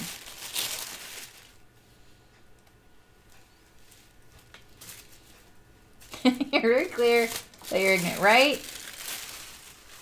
Like, I feel like that's the difference between someone who, like, say you want to learn something, you're kind of getting into it, and you find your like favorite people who are giving you content, and they really think that they know what they're doing, and they're doing pretty good. Like, they actually do know a lot, but then there's this next phase you get to where you start going, oh, I know enough to know I don't know everything. That's like how I feel. I feel like, okay, I know a lot, but I'm constantly learning and I forget things, you know? So it's that whole totally fine. And I think because I say things like that, people are like, oh, you're not as good as I want you to be then. I'm going to find someone else that can teach me. I'm just like, good luck. Because I don't know it all. Anyone who says so doesn't know as much as they think. Okay. There's that notch right there. There's these two little notches here. I think there could be fewer notches on this pattern. I don't know what this little one is or this one is here. This is probably a button or buttonhole. I don't know what this little bow tie is. Oh, these are stitch guides. Okay. So I feel like this is going to be hard if you wanted to do French seams. I think this might be a little tricky to do because there's a lot going on here, and it looks like right here, if I'm getting this correct, this line right here of this upper pocket, the pocket with the waist seam, and then the pocket facing that's sewn to the bib of the skirt, they don't line up right there. It doesn't look like it. It might be just an optical illusion as far as like what I'm looking at, because I haven't gotten there yet, and it'll make more sense when I'm there. So it might be hard to do French seams and also just finish this in general. How am I going to finish this if I can't finish that? So here's another case where I think that smoothing out this line right here, making it a curve so you can get a serger around it would be really good, because then right now I could just pre-serge this and we'd be in pretty good shape to at least have half of it finished. And same with this one. That would be my feedback. If you have not cut these things out yet, I would, and you want to use your serger, I would smooth out this, make this a continuous line that your serger can get around. Pre-serge it or zigzag it, and then you're going to be in good shape that you won't have to worry about if you need French seams or not. So I grew up with birds. We had I was going to say Nickelodeons, but that was his name. What are the ones with the red cheeks? Oh my gosh. Not a cockatiel. Cockatiel? Why won't this pin stick to this magnet?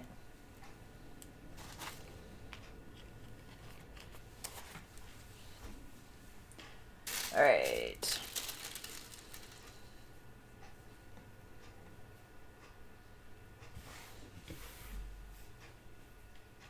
Follow the pattern, no need to French seam. Okay. All right, so you kind of, you're stopping, I think.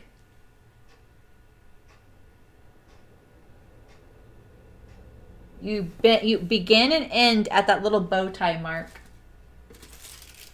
right here. So that looks like it's roughly a ½ inch away from both edges. All right.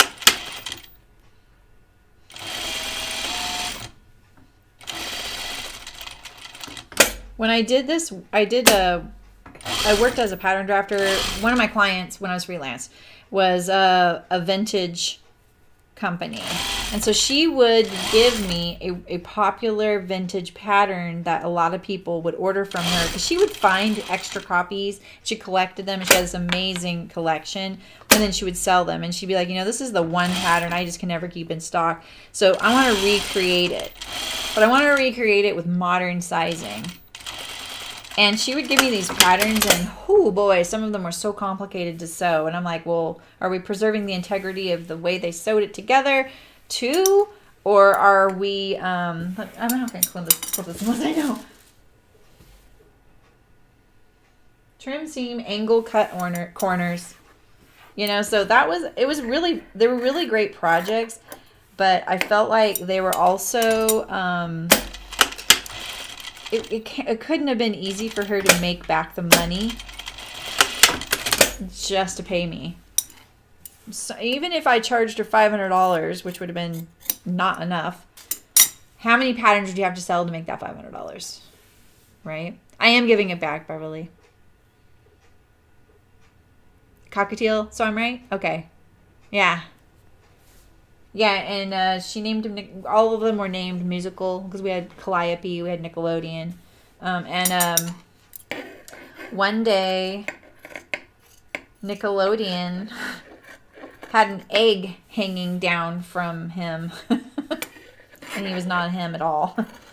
I just remember seeing that egg attached to him. It was like stuck in a membrane.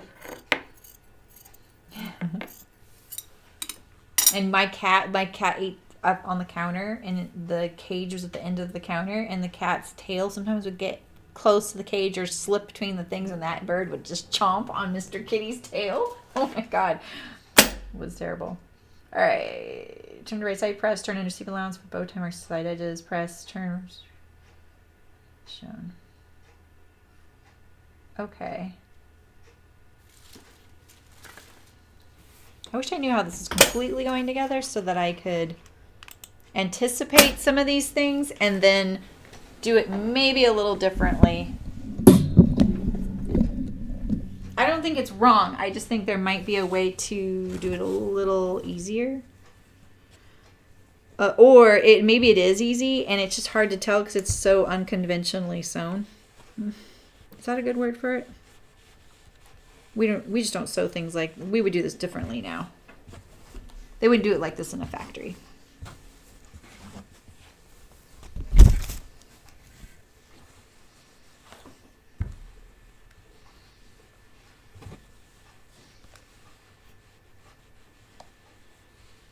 Oh, did your bird lose a buddy? Oh.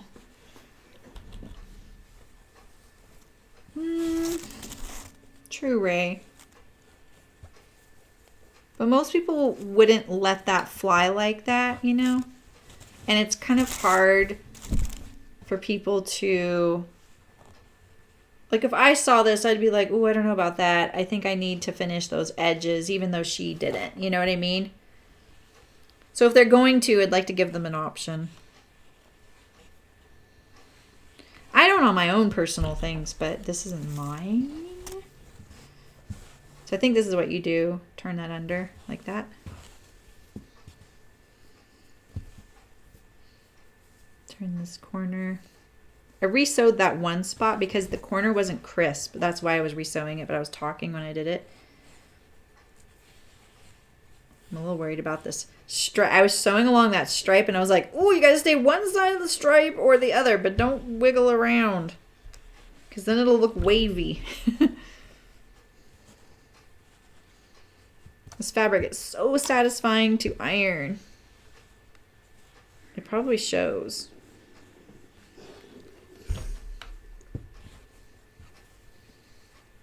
That's how it's looking so far. Oh yeah, see that? Oh boy, we don't like that. We don't like that. May need to resew that. Looks fine on this side, kind of, but doesn't on that side. You see it? Can you see it? Can you see it? It's a little blurry, huh? The lighting over here is really bright. I wonder why.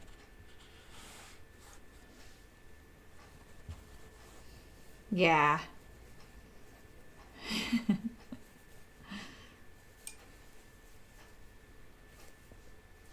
Yeah, it probably isn't easy to find a vet specializing in bird health.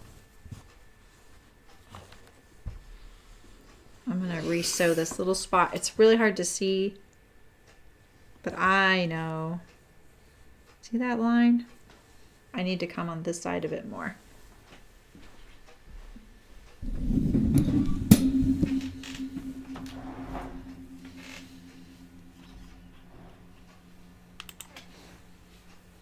Okay, let's get this stripe a little bit straighter.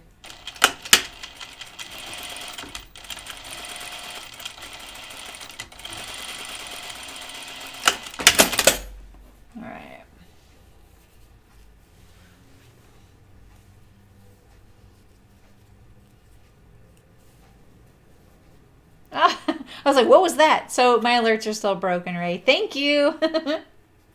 Thank you so much. Appreciate that. You're consistent, Ray. Thanks. Yeah, see, my alerts are broken. I'm sorry. There's no sound. Can't hear anything. Can't figure it out.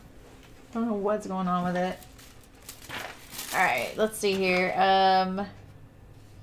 Attach to yoke. There's our corgi.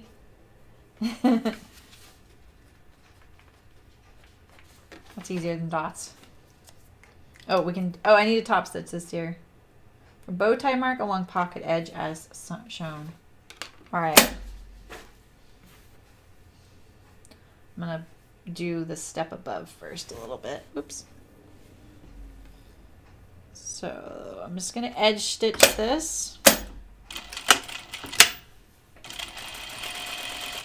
I'm not doing, oh, I am doing the whole thing.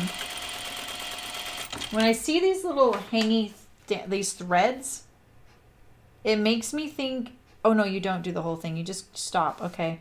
It makes me think you don't back stitch.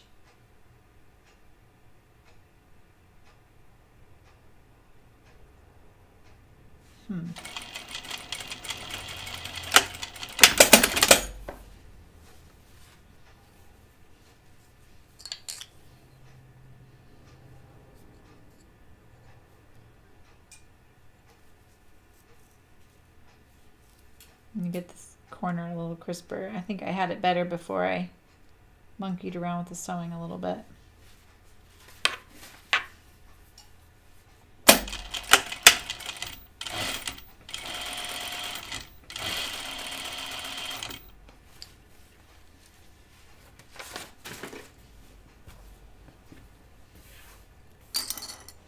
Right? I do believe, yeah. Yeah, I reached out to this person I know. But I don't know them. I just know them that they've helped me before. And I've paid him, and it was a really good experience for me. So, and him too, because I think I actually paid him, and I don't think a lot of his clients do. So, hoping he'll respond. He'll remember that it was a good interaction, you know. All right, so I just stitched from where that bow tie is to there, and now I'm going to do this next step.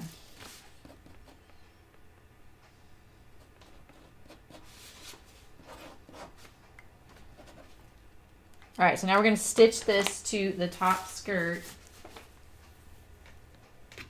which is right here.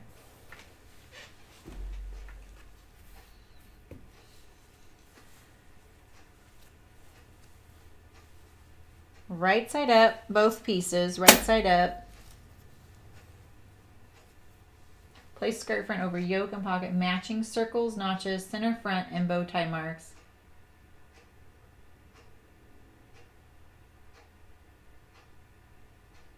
Okay. So, let's look at this. Nope, not that. This.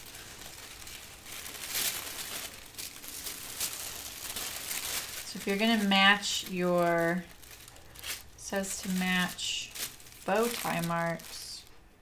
Oh, you're matching them on the pocket facing. Okay, so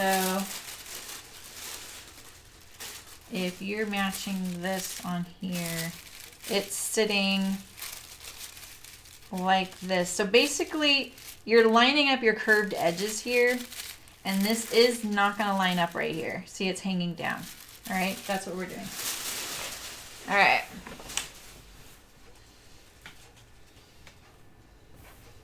So let's do it from this side. If that were about to be really awkward. Yeah, I mean, I think like that I like doing these techniques from, you know, like a different era. They're pretty cool. But I think that to ensure more people sew them, it helps to have techniques that we're a little more familiar with, you know.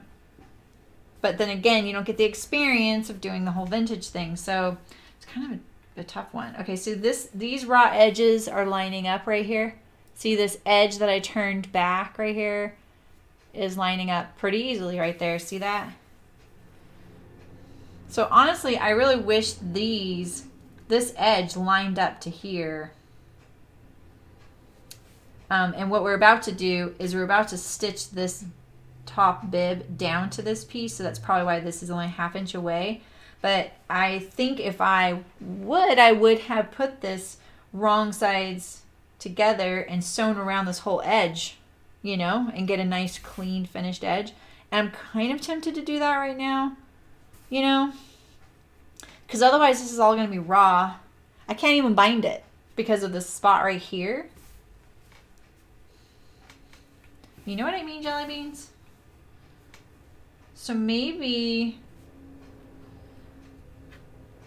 if you don't want to do any of my kooky stuff, all right, you're going to stitch from here to here. From the right side, you're going to stitch from here to that bow tie again. Across the top of the bib, same thing right here. And then, you know, bow tie to the side seam. And then you turn it to the other side, and you're going to do all of your seams here to put your pockets together. But why couldn't I just do this, except for up here? But what if I just trimmed this to that edge? Does that make us nervous or what? But see, this edge is so close.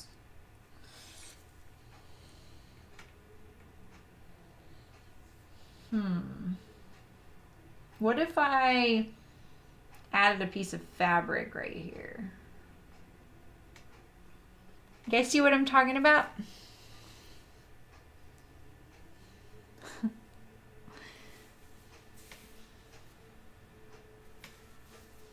So I'm going to do some pinning here once I find what I did with my, okay,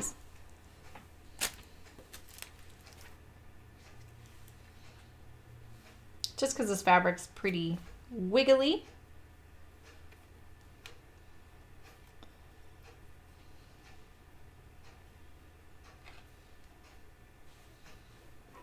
Most of my stripes match. I don't think I tried to match them on this piece though.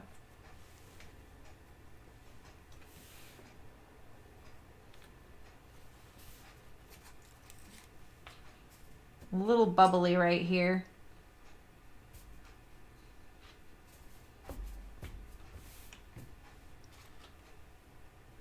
No ideas, you guys? Having a little bubble issue right here.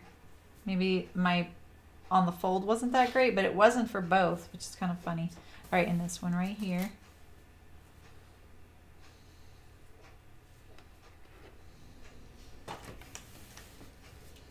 Yeah, I think so too, Barbara. So if you want, you can, so basically you're kind of stitching where you didn't stitch before. And then it's attached to this upper skirt piece. It looks a little crooked to me. Does it look crooked to you guys? I don't want it to be crooked, that's for sure. I think that's the most important thing, is to get this so that your bib, especially because I have these stripes, so that the bib is straight on the bodice here. That looks better.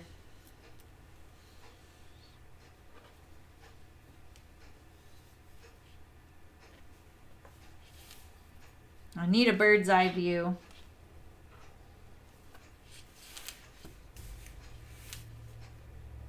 The stripes are helping me.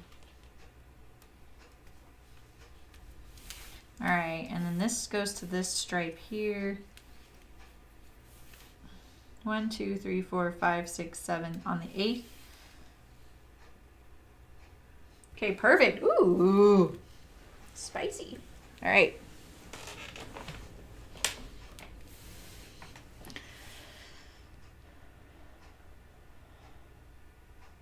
I know, like exactly, Mrs. Necro. Yeah, I think though after this step, I think your pockets are pretty much done. Let's see. Yeah, you attach it to the bodice. This is it. This is the last steps of the pocket. So maybe what I'll do is I'll top stitch this one here. Maybe what I could do also is hem this edge to the facing. That's an idea. I could clip into this. It's not ideal, but I could clip into it and then just turn this back and stitch it down. I think right here though, I want to go around like this to here. What would happen if I did that? Let's see. If I stitched around this, what happens right here? Why does that look like it doesn't line up now?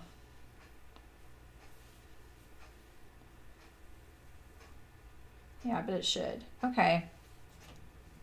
I think that's what I'm going to do. I'm going to pin this right here and this right here because they line up on the outside, and that's kind of more important to me right now. And the rest of this, I'm just going to go from here around. But I kind of want to do it so that it's the other way. All right. Bear with me. Okay, so if you don't want to follow what I'm going to do, your next step right now is you're going to stitch across this edge right here. You're going to get this nice and centered and lined up with all of your markings. And you're going to stitch straight across here, and then you're going to continue stitching from this point to the side seam. So make sure you leave your pocket open, right? And then you're going to stitch here and around here, just like it's laying right now. Just these two layers, right?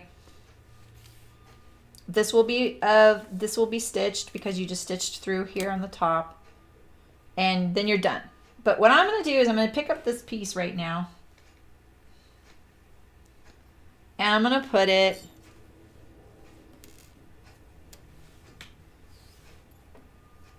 I'm going to put it wrong sides together. It means I'm going to have to repin this whole bib area. Okay, so I'm going to pick this up and I'm going to do it like this. I'm going to sew this. Wait, can that work? That won't work right here. Well, shiver me timbers. Okay, so I'm going to sew this like this. Could I do it that way? Yes. I want to pivot and this seam allowance be on the inside. I'm going to at least sew from the side seam to this bow tie. And then I'm going to stop. Not stop, just I'm going to stop there on each side and assess. It's kind of the this much I know is true. This much I know is true. I can do this part. And then we're going to assess. Let's get rid of this back stitch thread.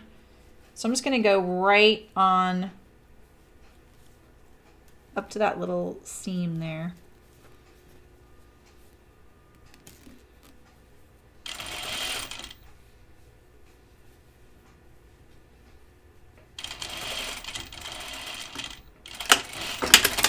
Just like that. Because still, this would be like this on the outside. I can still top stitch this. Let's see, can I get that a little? Maybe I want to back that off a little bit. Maybe I will the other way. Yeah, sometimes I get a little nerdy on this stuff. Sorry, guys.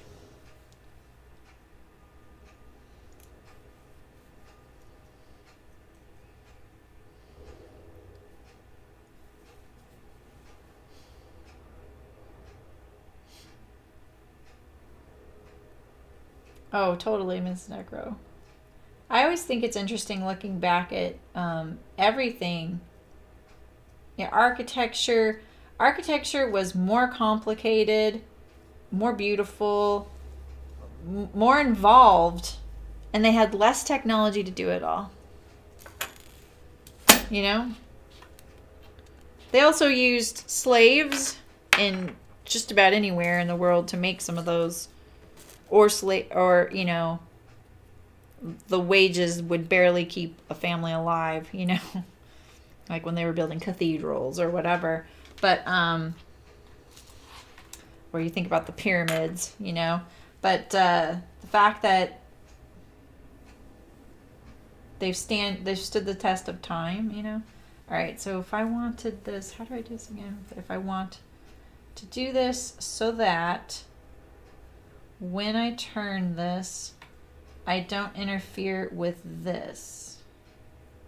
Like, I want this to go to, I think what I want to do is pick it up and sew to there. All right.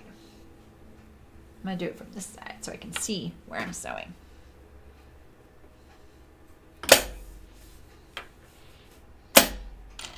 Doesn't have to go all the way up to the edge because, but it could be straighter than that. It doesn't have to go all the way up to the edge, but because that top stitched edge is going to kind of correct a little bit. Let's see here.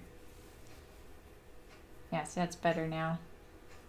All right, let's do the other side. My bib.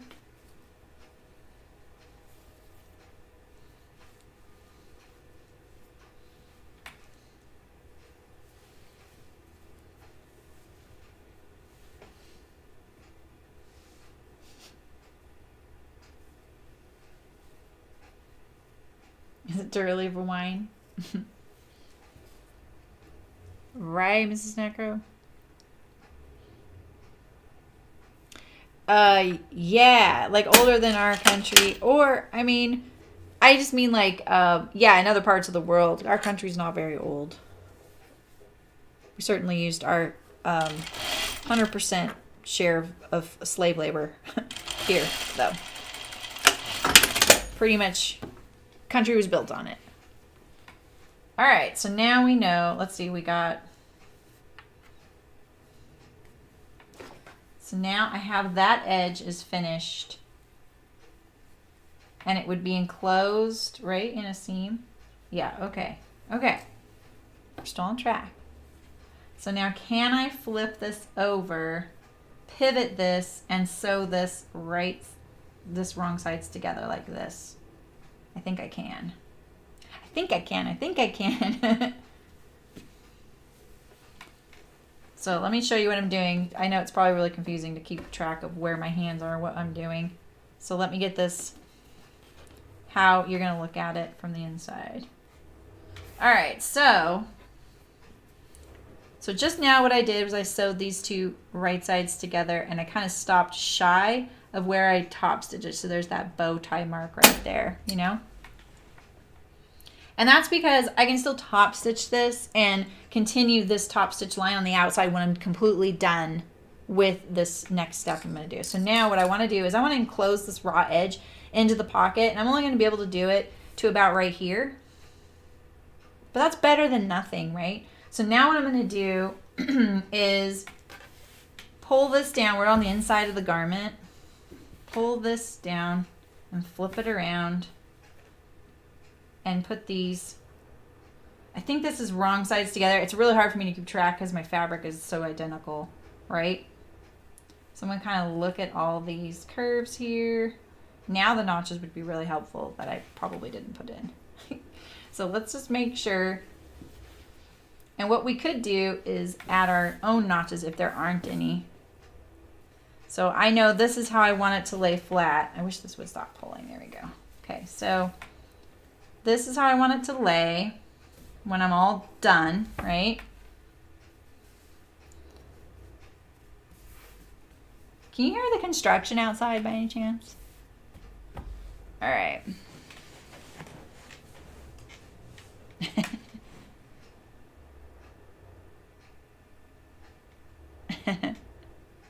Oh, those YouTubers are so inspiring, some of the stuff they're doing. They're doing amazing stuff. Okay, so I definitely have see this little whoop whoop. That's probably, I didn't cut it properly. Like I didn't get that fold where it says put on the fold. I didn't get it perfectly on the fold. What happened was I got it a little bit off, you know? All right, so this is sewn here and this is sewn here. And so this is how my pockets are lining up kind of if I just let it relax. If I pull it down, I think I might get a little bit of a bubble. Maybe not. It's okay. But I'm just trying to get it to relax so on the outside it's fine. All right. So then let's put some notches in as guides. I'm going to put little triangle notches so those, I know those are the ones that I just created. But look at that. That doesn't really line up. So I'm going to trim off a little bit of this here.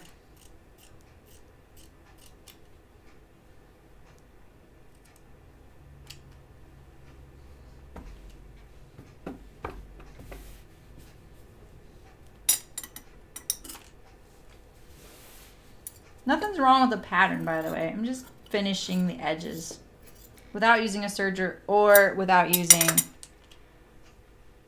binding or French seams. This is just one way to do it. These scissors are so shallow for this kind of trimming. All right.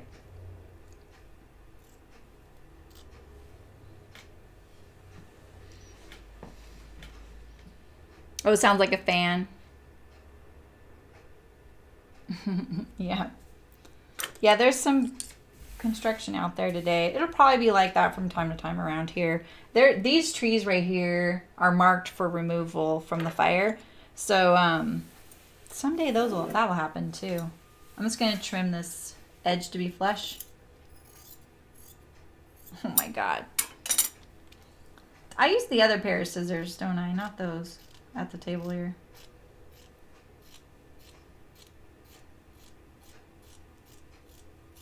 I still haven't met anybody in my office. Almost every day my husband asks me, nobody's come in your office yet? I'm like, no. You'll be the first to know. Okay, so now I'm going to pull this down. Oh, wait, let's put some notches here. put some notches here. Just put a couple here. Stop wiggling away from me.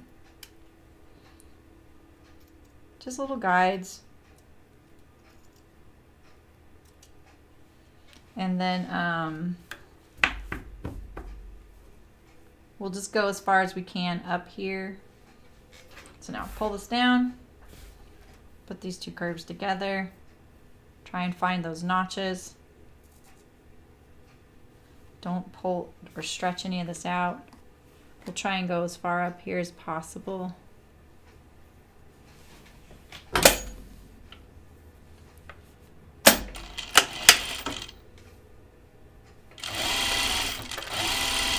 I think a lot about like, well, I've been thinking lately more about it, about like what is it that I do, you know, because I'm certainly, you know, capable of doing, you know, all the fitting and stuff like that, or pattern drafting or whatever, and I do a lot of that here. But there's plenty of people also doing, what's this right here? How far can I go up here? I'm just going to go a little bit. That's right? But I also think, like, I don't focus on it 100% either, I don't think, here. That's right? Yeah, okay, cool. Cool. And so I was trying to think, well, then what do I do? What is my specialty, you know? All right, so that's how that's going to be, right? Pull this down, put the curve together, find my notches. And I think more and more I'm realizing how much I'm into construction, you know, like how things go together and being efficient, trying things out. I don't think that's all that special though. So then I think, well, then what am I doing here? Who am I? Not what's my elevator speech so much, because someone in an elevator doesn't want to know that part. They just want to know, oh, you're a YouTuber, you know, which I would never say.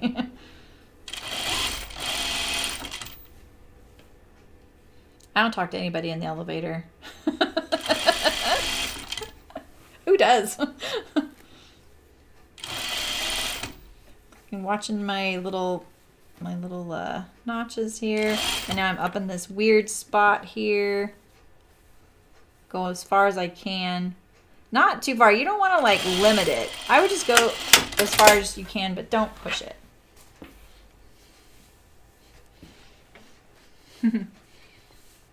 Well, and I think, Ray, like that's why I just laugh off those comments that are just like, I just need a quicker thing, you know. And it's like, yeah, if I would have known how to do it as fast as possible when we first sewed it, I would have done it that way, you know. And ad revenue is not good enough to make sew-throughs all the time and upload them. There are people that are doing fine doing that. I'm not. I don't think I'll ever get there. You know, it might be years, and I can't really wait years. So I'm going to clip this. But just know that these raw edges are inside the pocket. But I could stitch them in kind of a fake French seam type of thing. I'm just going to do this so I get a nice curve. I'll probably edge stitch this pocket just to give these raw edges a little bit of oomph. So do I need to clip here, I wonder? So I went up about 1/2 inch above this raw edge right here. All right, so let's go to the iron and see how I did.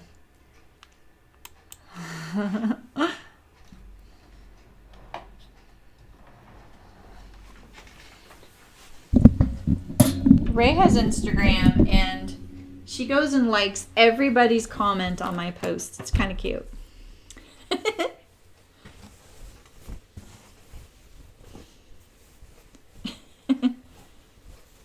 Hi, Eliza. How's it going? I don't even know if there's an elevator in my area. Isn't that funny? How's it going, Eliza? I'm kind of almost done. I'm kind of going to finish these pockets on this skirt, and then I'll call it there. And then on Saturday, we're going to finish. But it's turning out really cute. I'm loving it. I'm loving sewing this.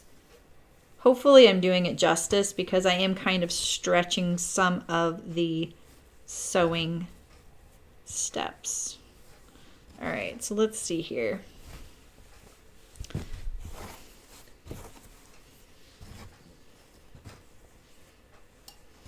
Let's hope.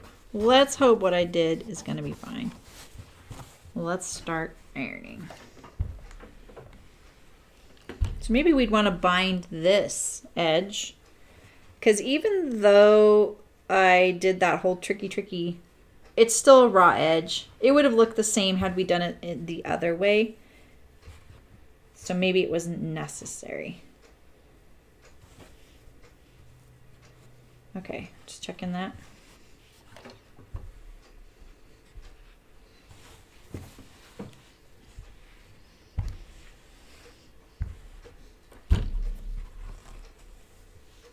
Right, exactly.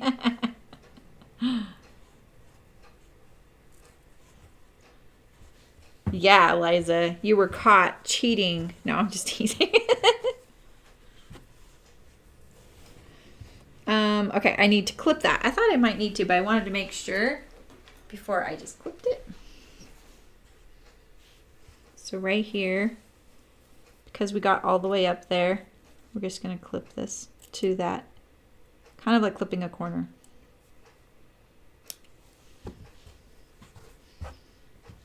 And then it'll lay, see, nice and flat. Look at this. This is almost wanting to go like that now. But I think what I'll do is turn this under and top stitch it down. All right. That's cool, Eliza. Yeah, I didn't know she did live streams. Ray told me that too, so I checked it out too. That's pretty cool. And that's great. You got your like confirmation for what you did on a fit thing.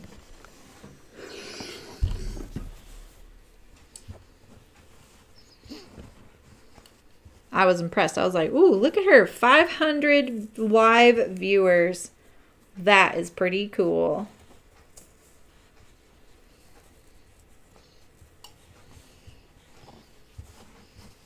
Yeah, pants are tricky to fit. Maybe we should do that again, huh? My problem is that I can't fit me because I'm wearing the pants. You know what I mean? Like, I need a body to fit the pants onto. It'd be nice to have like 6 different bodies too, so you could see all kinds of fitting issues. It was great she had that person there. I don't know who that was. Maybe it was a relative. Just because especially right now with COVID, I'm a little nervous to clip that because of, I didn't want to clip the right side. So, all right, there we go.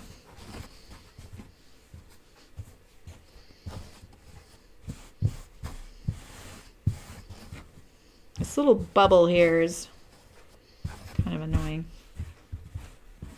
I think ironing it's going to help it, but I don't think I've seen the last of it. All right, I may be ironing this wrong. We got to look on the other side. I just want to get this going. This is already looking pretty good, except whatever is going on here. What's going on here? What is that? Let's see. Hey, Louise. I am still sewing. How's it going? I know that it hasn't time hasn't changed for you yet for summer, right? Where was that spot at? Was it right here? We were just looking at this one, right?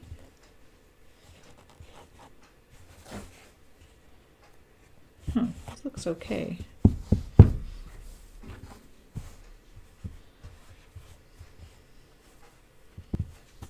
Get my hands in my pockets. Get this bib nice and straight here with the stripes.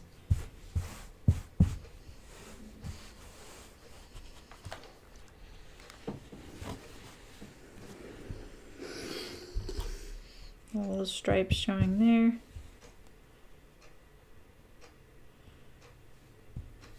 Okay, let me get my pins. Right there.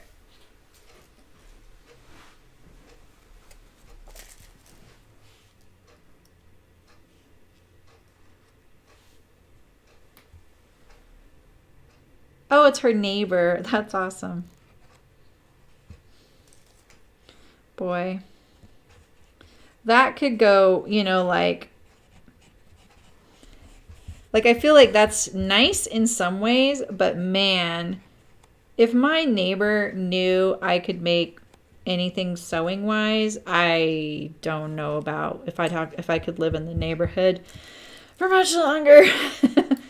You know, like you have to have the right kind of neighbor for that. That's someone who's just not going to hassle the heck out of you. You know? It's hard to make this fabric stay looking straight. It's so flexible. All right, so let's get this. So now I can edge stitch this and I can continue on with this way this looks, but I want it to continue on and look the same. Same here. Get rid of this little thread here. Did I lose my scissors? Nope.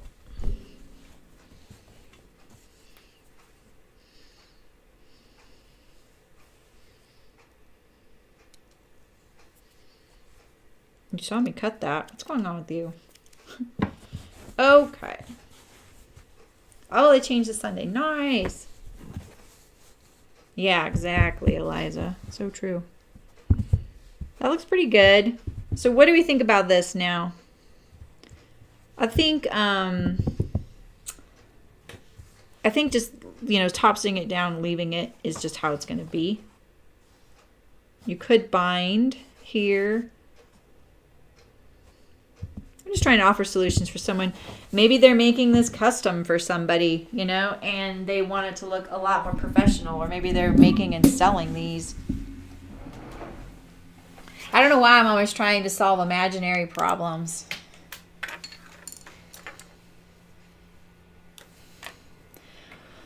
Is that the Landers that you're talking about, Mrs. Necro? I think I may have missed the pants you mentioned.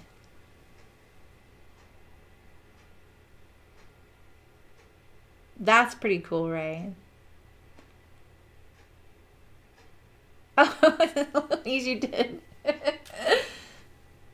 You speed watched. How was it, the chipmunk experience? I love watching videos that fast. It's why I suggest it, because Louise, you probably missed. I have a new little intro at the beginning besides my little stop motion that I added today, and it's how to do that for people who would like a faster video, because I do it all the time, and I don't want people to think I would ever be offended that they want me to be faster. I just stopped there. Okay, so now we're going across. But I do a lot of Skillshare videos that way. I see my pin cushion.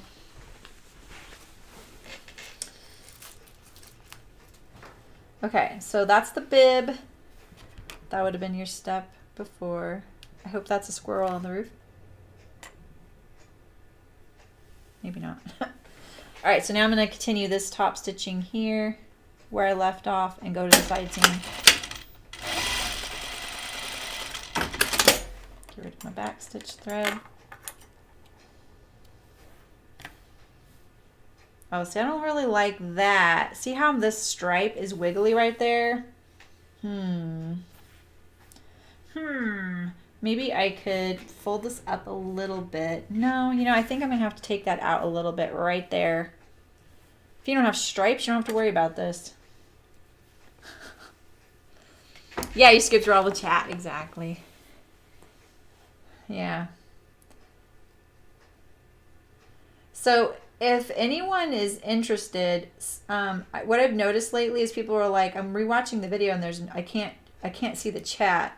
What I think it is when I go live and the video automatically uploads, it's available, but the chat isn't available quite yet because the video is still rendering. So it's kind of doing this live, you know, in real time rendering. And so when I went to bed last night, I tried to look up those videos and they were rendering. I couldn't even find them to watch on just YouTube. Even though other people could, I couldn't find them in my library. And so that's what's happening. And so you either have to watch it without the chat or wait until it's rendered. Like this morning I looked and it all was there and it was fine. I could see how many views there were. And that's how I can tell those are rendering, is because there's no information about them yet. And I think that's what's happening when you can't see the chat. It's just not, yeah, you couldn't see the chat, exactly. So that's what's happening. Nothing's wrong with my stuff or YouTube. It's just that it's rendering. I can see this stripe right here, so I'm going to take out a little more now that I know what I'm aiming for.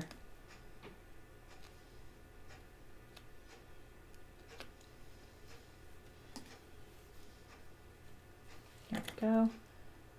Every little thread shows on this fabric of mine, so I'm trying to trim, but everything I do looks kind of messy. All right, so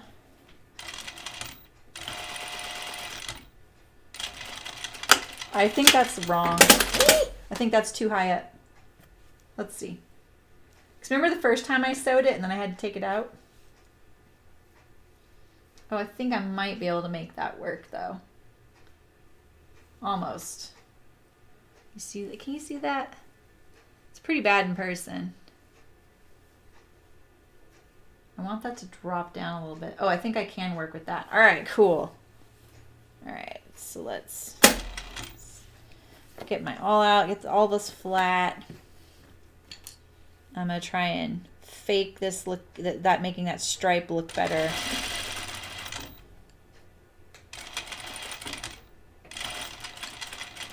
There we go. I did it. I did it. I did it. Yeah. You gotta always sing the Dora song. All right, cool. That looks pretty cute. Right? All right. Looks good. A little overexposed.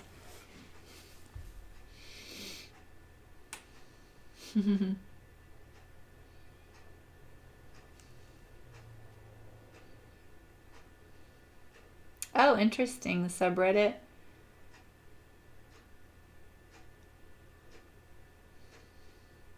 Oh. True bias is there. What pattern are you guys talking about as far as pants go? Do you guys have something in mind?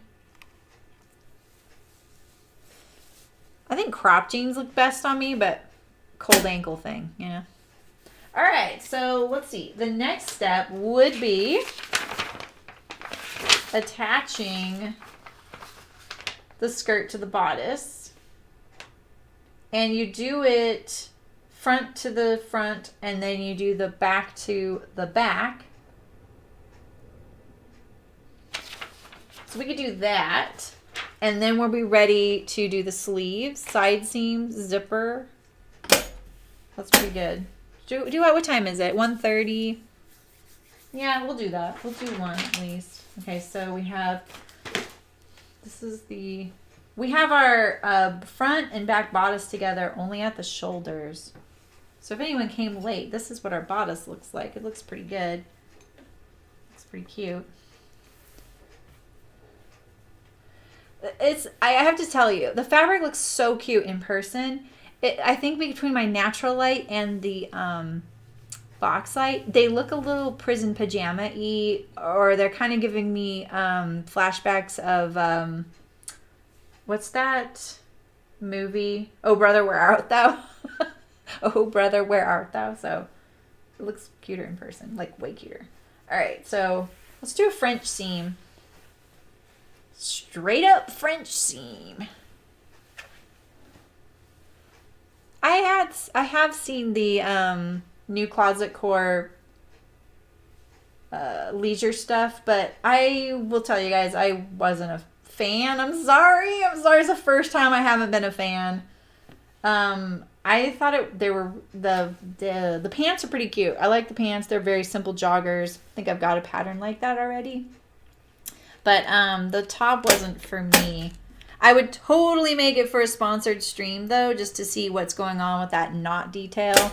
And I think the hoodie with the overlap is pretty cute. It's just it looked kind of deep for me.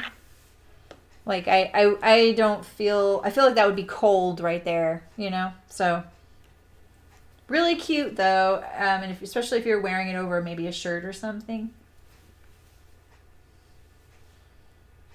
But yeah, the one with the knot at the waist I didn't find to be anything very intriguing for me. Sorry.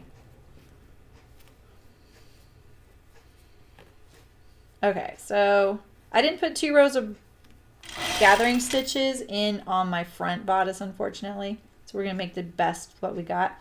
And I'm doing a French seam. So with the gathers, 2 rows would have been way better. I'll be honest. Because the first row I'm going to do of stitching is not going to be on the seam line, right? Because it's the French seam. So I'm going to try and straighten out these gathers a little bit. Make them behave. I think this is one of those things, you know, like when you're learning something new. I say this a lot lately because I'm learning drawing right now.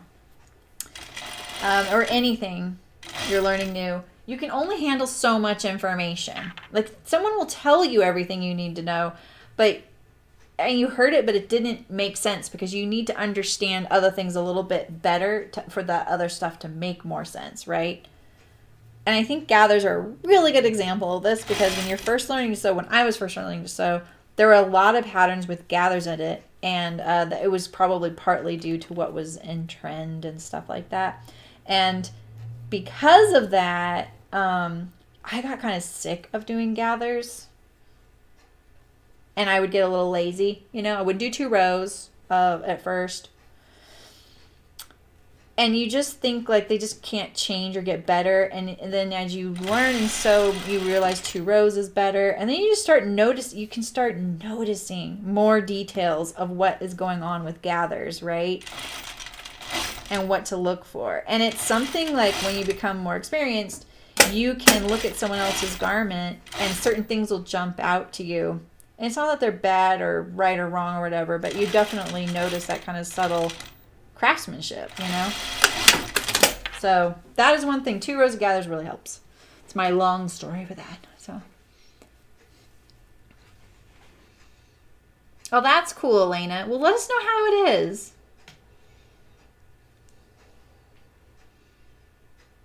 Oh yeah, Beverly. Yeah, that is a really good tip. If you aren't worried about bulk, serging your pieces separately and then doing your French seams, it actually is really nice. It keeps things really tidy.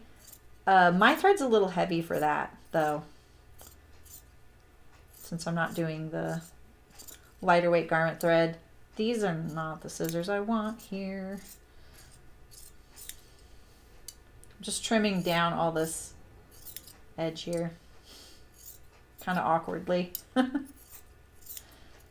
You know, in fact, what I'll do, I'm going to do this with the rotary knife under the iron. So let's do the back skirt now. Back skirt. So bam.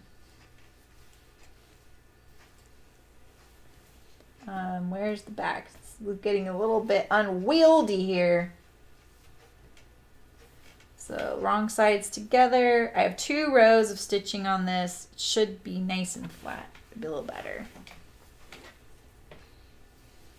Yeah, I don't want anything accentuating my tummy either, Malin.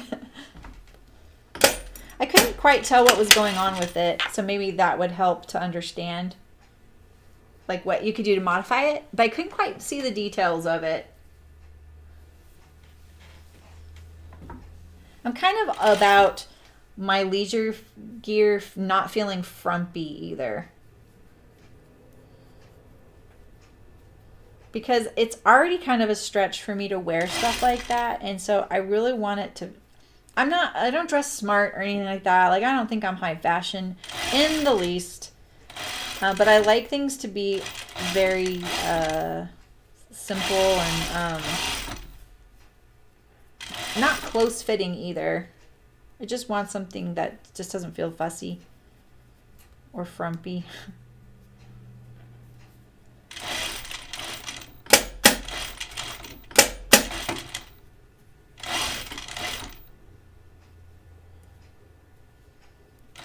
I thought the shorts and the pants were cute. They were kind of basic and fit really good too. So, okay. Oh, wait. I didn't see what you said, Beverly. Wait, it was actually seaming the two sides together on the overall, like not each side. Oh, yeah. Okay, yeah. That's a good idea. You're right. I have seen that. That is a good reminder to serge your edges together first, and then you can then you do the second pass of your French seam.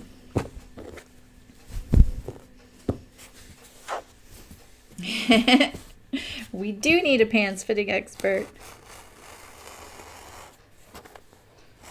I like doing the trimming with my rotary knife better. You get a cleaner cut and you go straight down, you know, whereas the scissors, I don't know, scissors just never quite cut it, you know.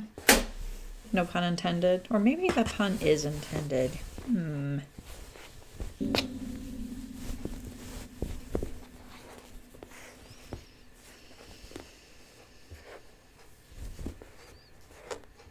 Oh, interesting, Malin. I've heard of them. They're pattern generators, so you put in your measurements. That would be fun to try. We should try that.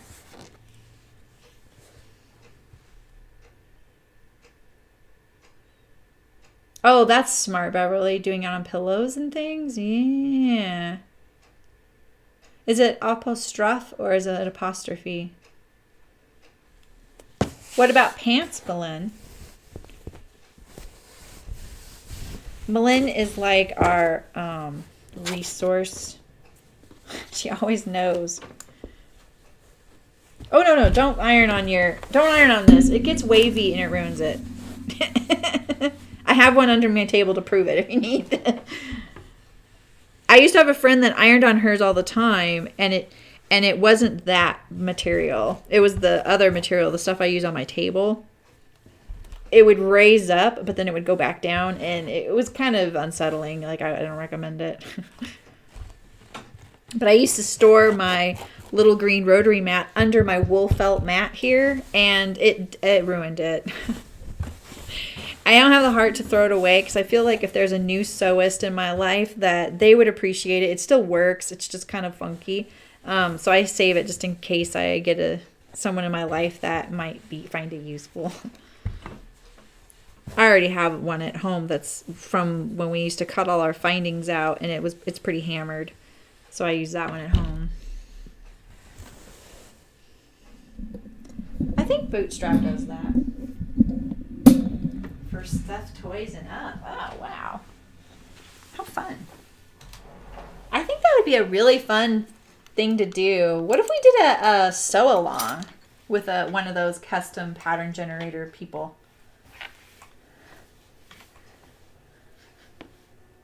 What do you guys think of that? Oh, I didn't do the other ironing step. Well, at least this is crisp enough. So usually I iron it like this, and then I iron it on the edge. This is crisp enough that it's going to be fine, but your fabric may need that extra pass with the iron.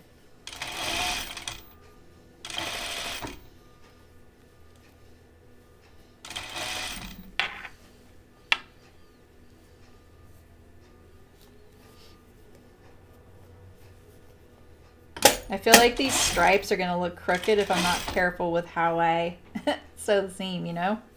Trying to kind of keep them perpendicular to the seam best I can. Trying to think about that. Oh gosh, should I don't, oh good, yeah. Thank goodness Ray told us to do the horizontal stripes because I just had a panic attack that my stripes weren't going to match. Oh, they won't in the back. Let's see how bad they are. Oh, I'm scared to look. Ah, Jiminy Christmas. Okay. I don't think they're going to match. It doesn't look too bad. We'll think about that in a second. Who am I kidding? It's going to be on my mind until I think about it really good.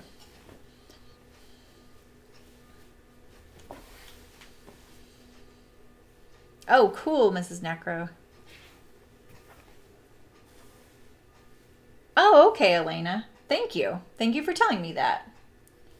So it's just a casing. So it's basically like a design accent.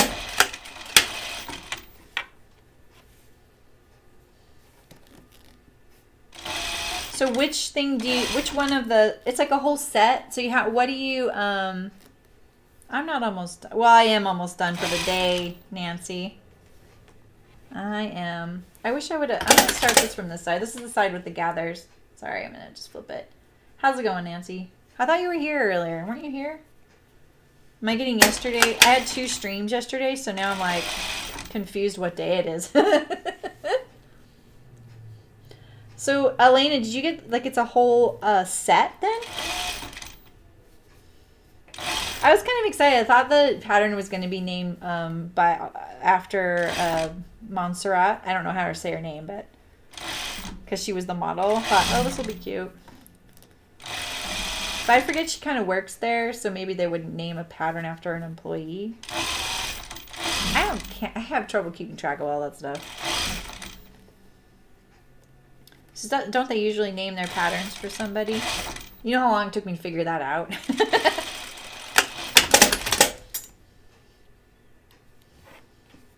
Okay. Can I get rid of any of these gathers? Is this the side I pulled on? Yeah, it is. Great. Pulled that one out. Let's pull this one out.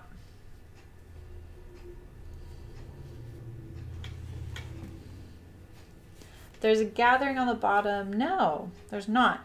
The waist doesn't have gathers per se. Just the little like 2 spot gathers. Oh, there's a lot going on here. Okay, so on this is the front now.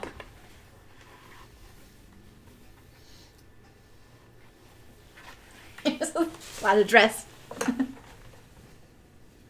Oh, nice, Nancy.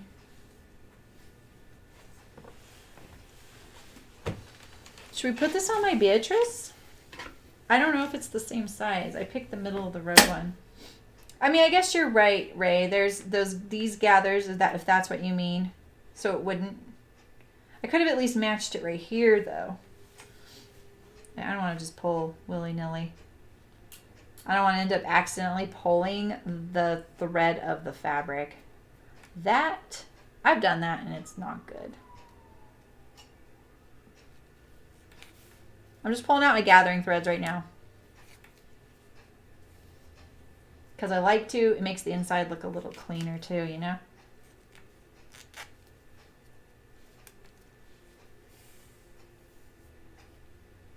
All right. Wait. Yeah. I think there is linen in here, Eliza. I need to look it up on their website. Maybe one of you could do that. It's the 89219. Let's see what my camera looks like over there. That's what my camera looks like over there. Let's, I'm gonna get the Beatrice over there. Wait. I'll just bring her over here. Let's bring her over here.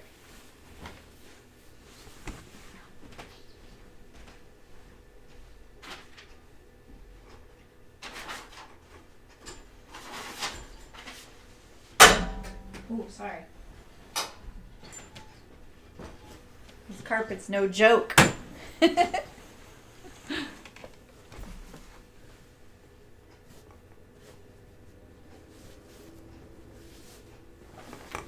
Maybe one day I'll bring that white top home and start wearing it.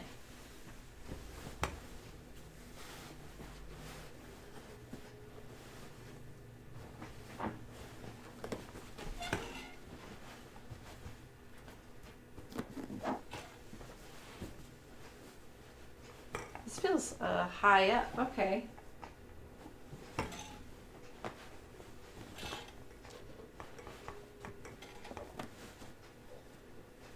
Okay, so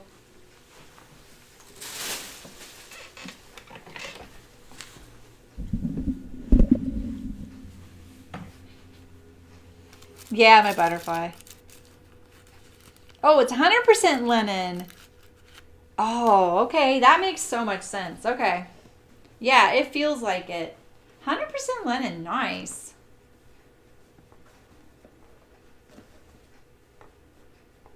Just trying to figure out where these would go here, kind of on the fly.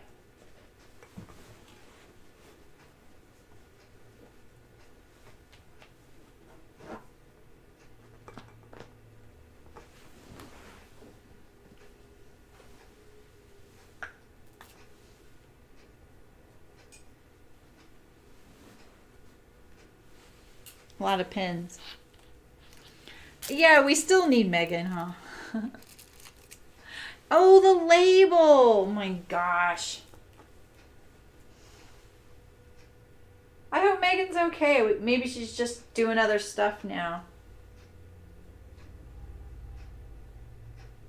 I think I follow her on Instagram, but I don't remember what her username is.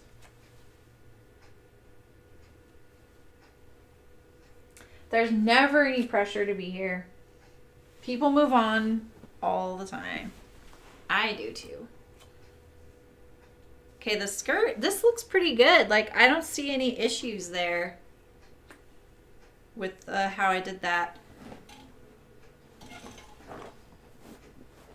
Oh, come on. You can fit. You can fit.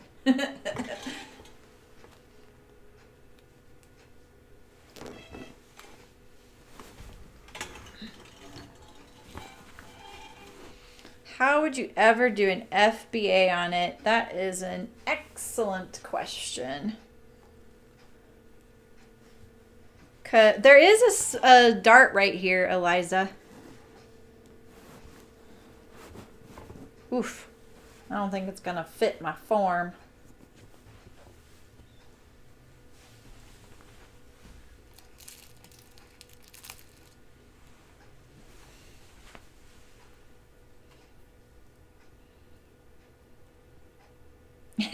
Oh yeah, Ray.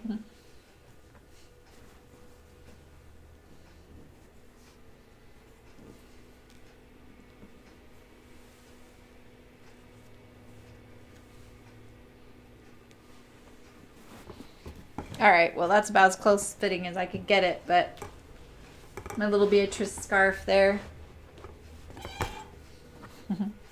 She's got pockets. Oh, Nancy, you finished it? Great.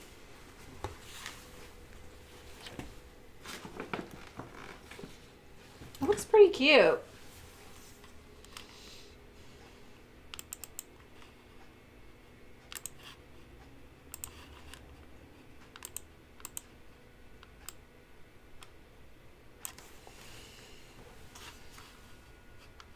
Yeah, get rid of all these screens so I can see.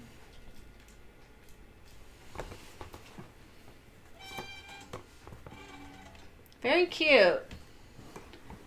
See her. It all fits really nice up here. It's like smooth. It's pretty high up in the neck. And this is so much higher than it looks in the picture. You know? I guess not. Maybe not. I think so too, Malin. I think you can do an FBA on this, Eliza.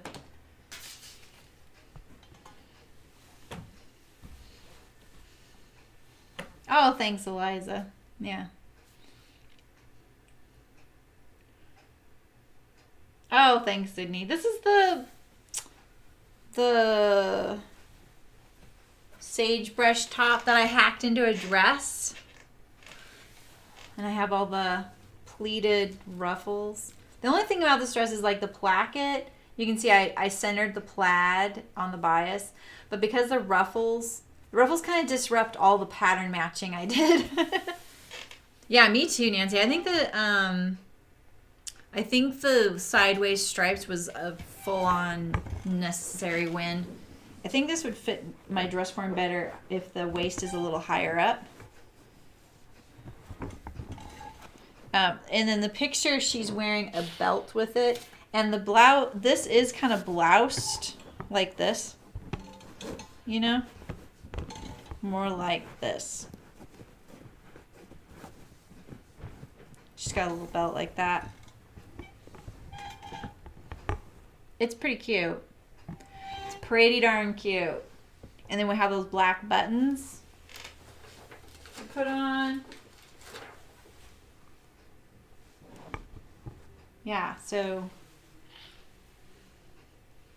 yeah, I feel like those streams, there were like a billion of those streams, Sydney. I'm sure you were there for at least 5 of them.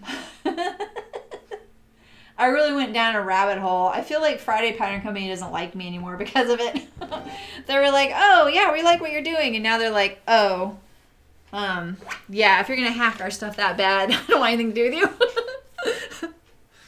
All right. Cute. The movement in the skirt is really nice too, by the way. It's A-line. See that?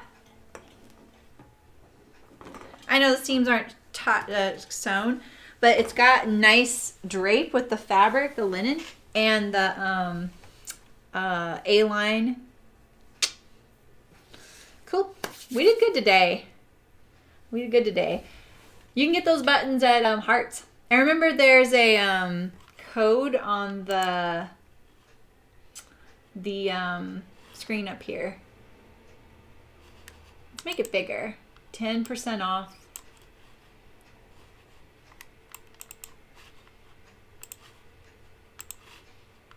Let me see. We got it. Meow. Meow. Cool. All right. Well, I'm excited. So Saturday we have the sleeves, side seams, zipper, and then we're done. So we actually got really far today. We're getting there. We're getting pretty close to being done. It's going to be really cute. I hope I can try it on.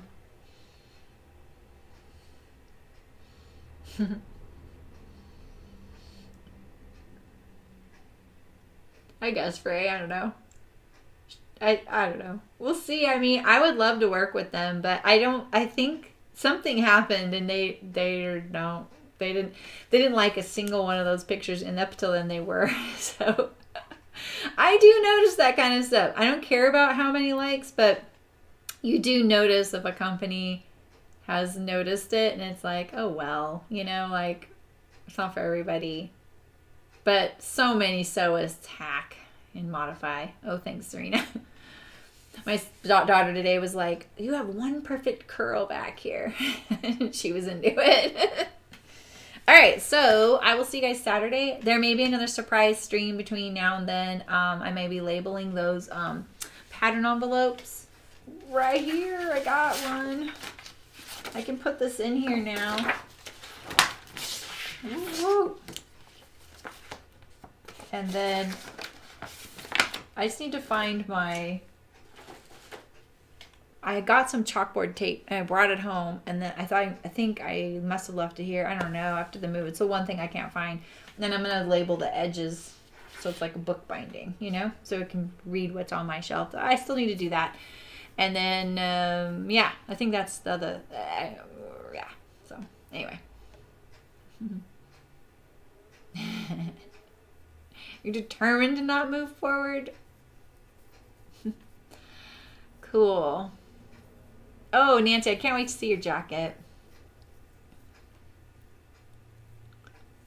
Oh, Nancy, the ticks are so bad right now where I live, and they're so tiny. So tiny. And they don't bite my animals because they all have medicine, but then they come in the house with them. And it's always like one on Molly's forehead. We're always like, tiny little black ones. I've never seen these kind before. Yeah.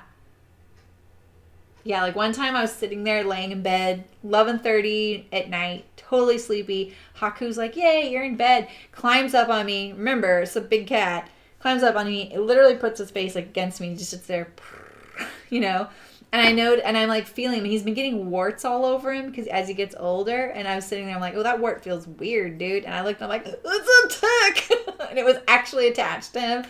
And so I try not to panic. I had Loki and Molly. Michael's totally asleep. I'm like, get him off me. I go get the little tick remover thingy, and then I want to do it like away from my face, but then Haku gets a little spooked, and so then I was like, okay, I just gotta get back in this position and just grab it off of him. And so I did that. I got back in bed. I just tried to remain calm. He was right up against me. The tick was right there, and then I had to pull off. And then I was like, okay, we're doing this again, buddy. I had to get out of bed and get rid of this thing. I was like, oh, I never am the one that has to remove them. It's always Michael and Cricket. So I was bummed. Yeah, you feel like they're everywhere then. It's like seeing one ant. You see one ant, you think there's 50,000. So it was a fast one. Dang, I didn't know they could be fast. She made the Style Lark Casey coat. I finally remembered. Yeah, I got it right. Cool. All right, I'm heading out. Lunchtime. Thanks for the stream, you guys. This was awesome. Thanks for coming last night, too. That was really great. I mean, not last night. It was like from like 4 to 6. So it was really fun. Nice to organize with you guys. I will see you Saturday, 11 a.m. Pacific for sure, for part 2 of this. And yeah, thanks. I'll see you guys soon. Bye. I have to mute the microphone now. This is so silly.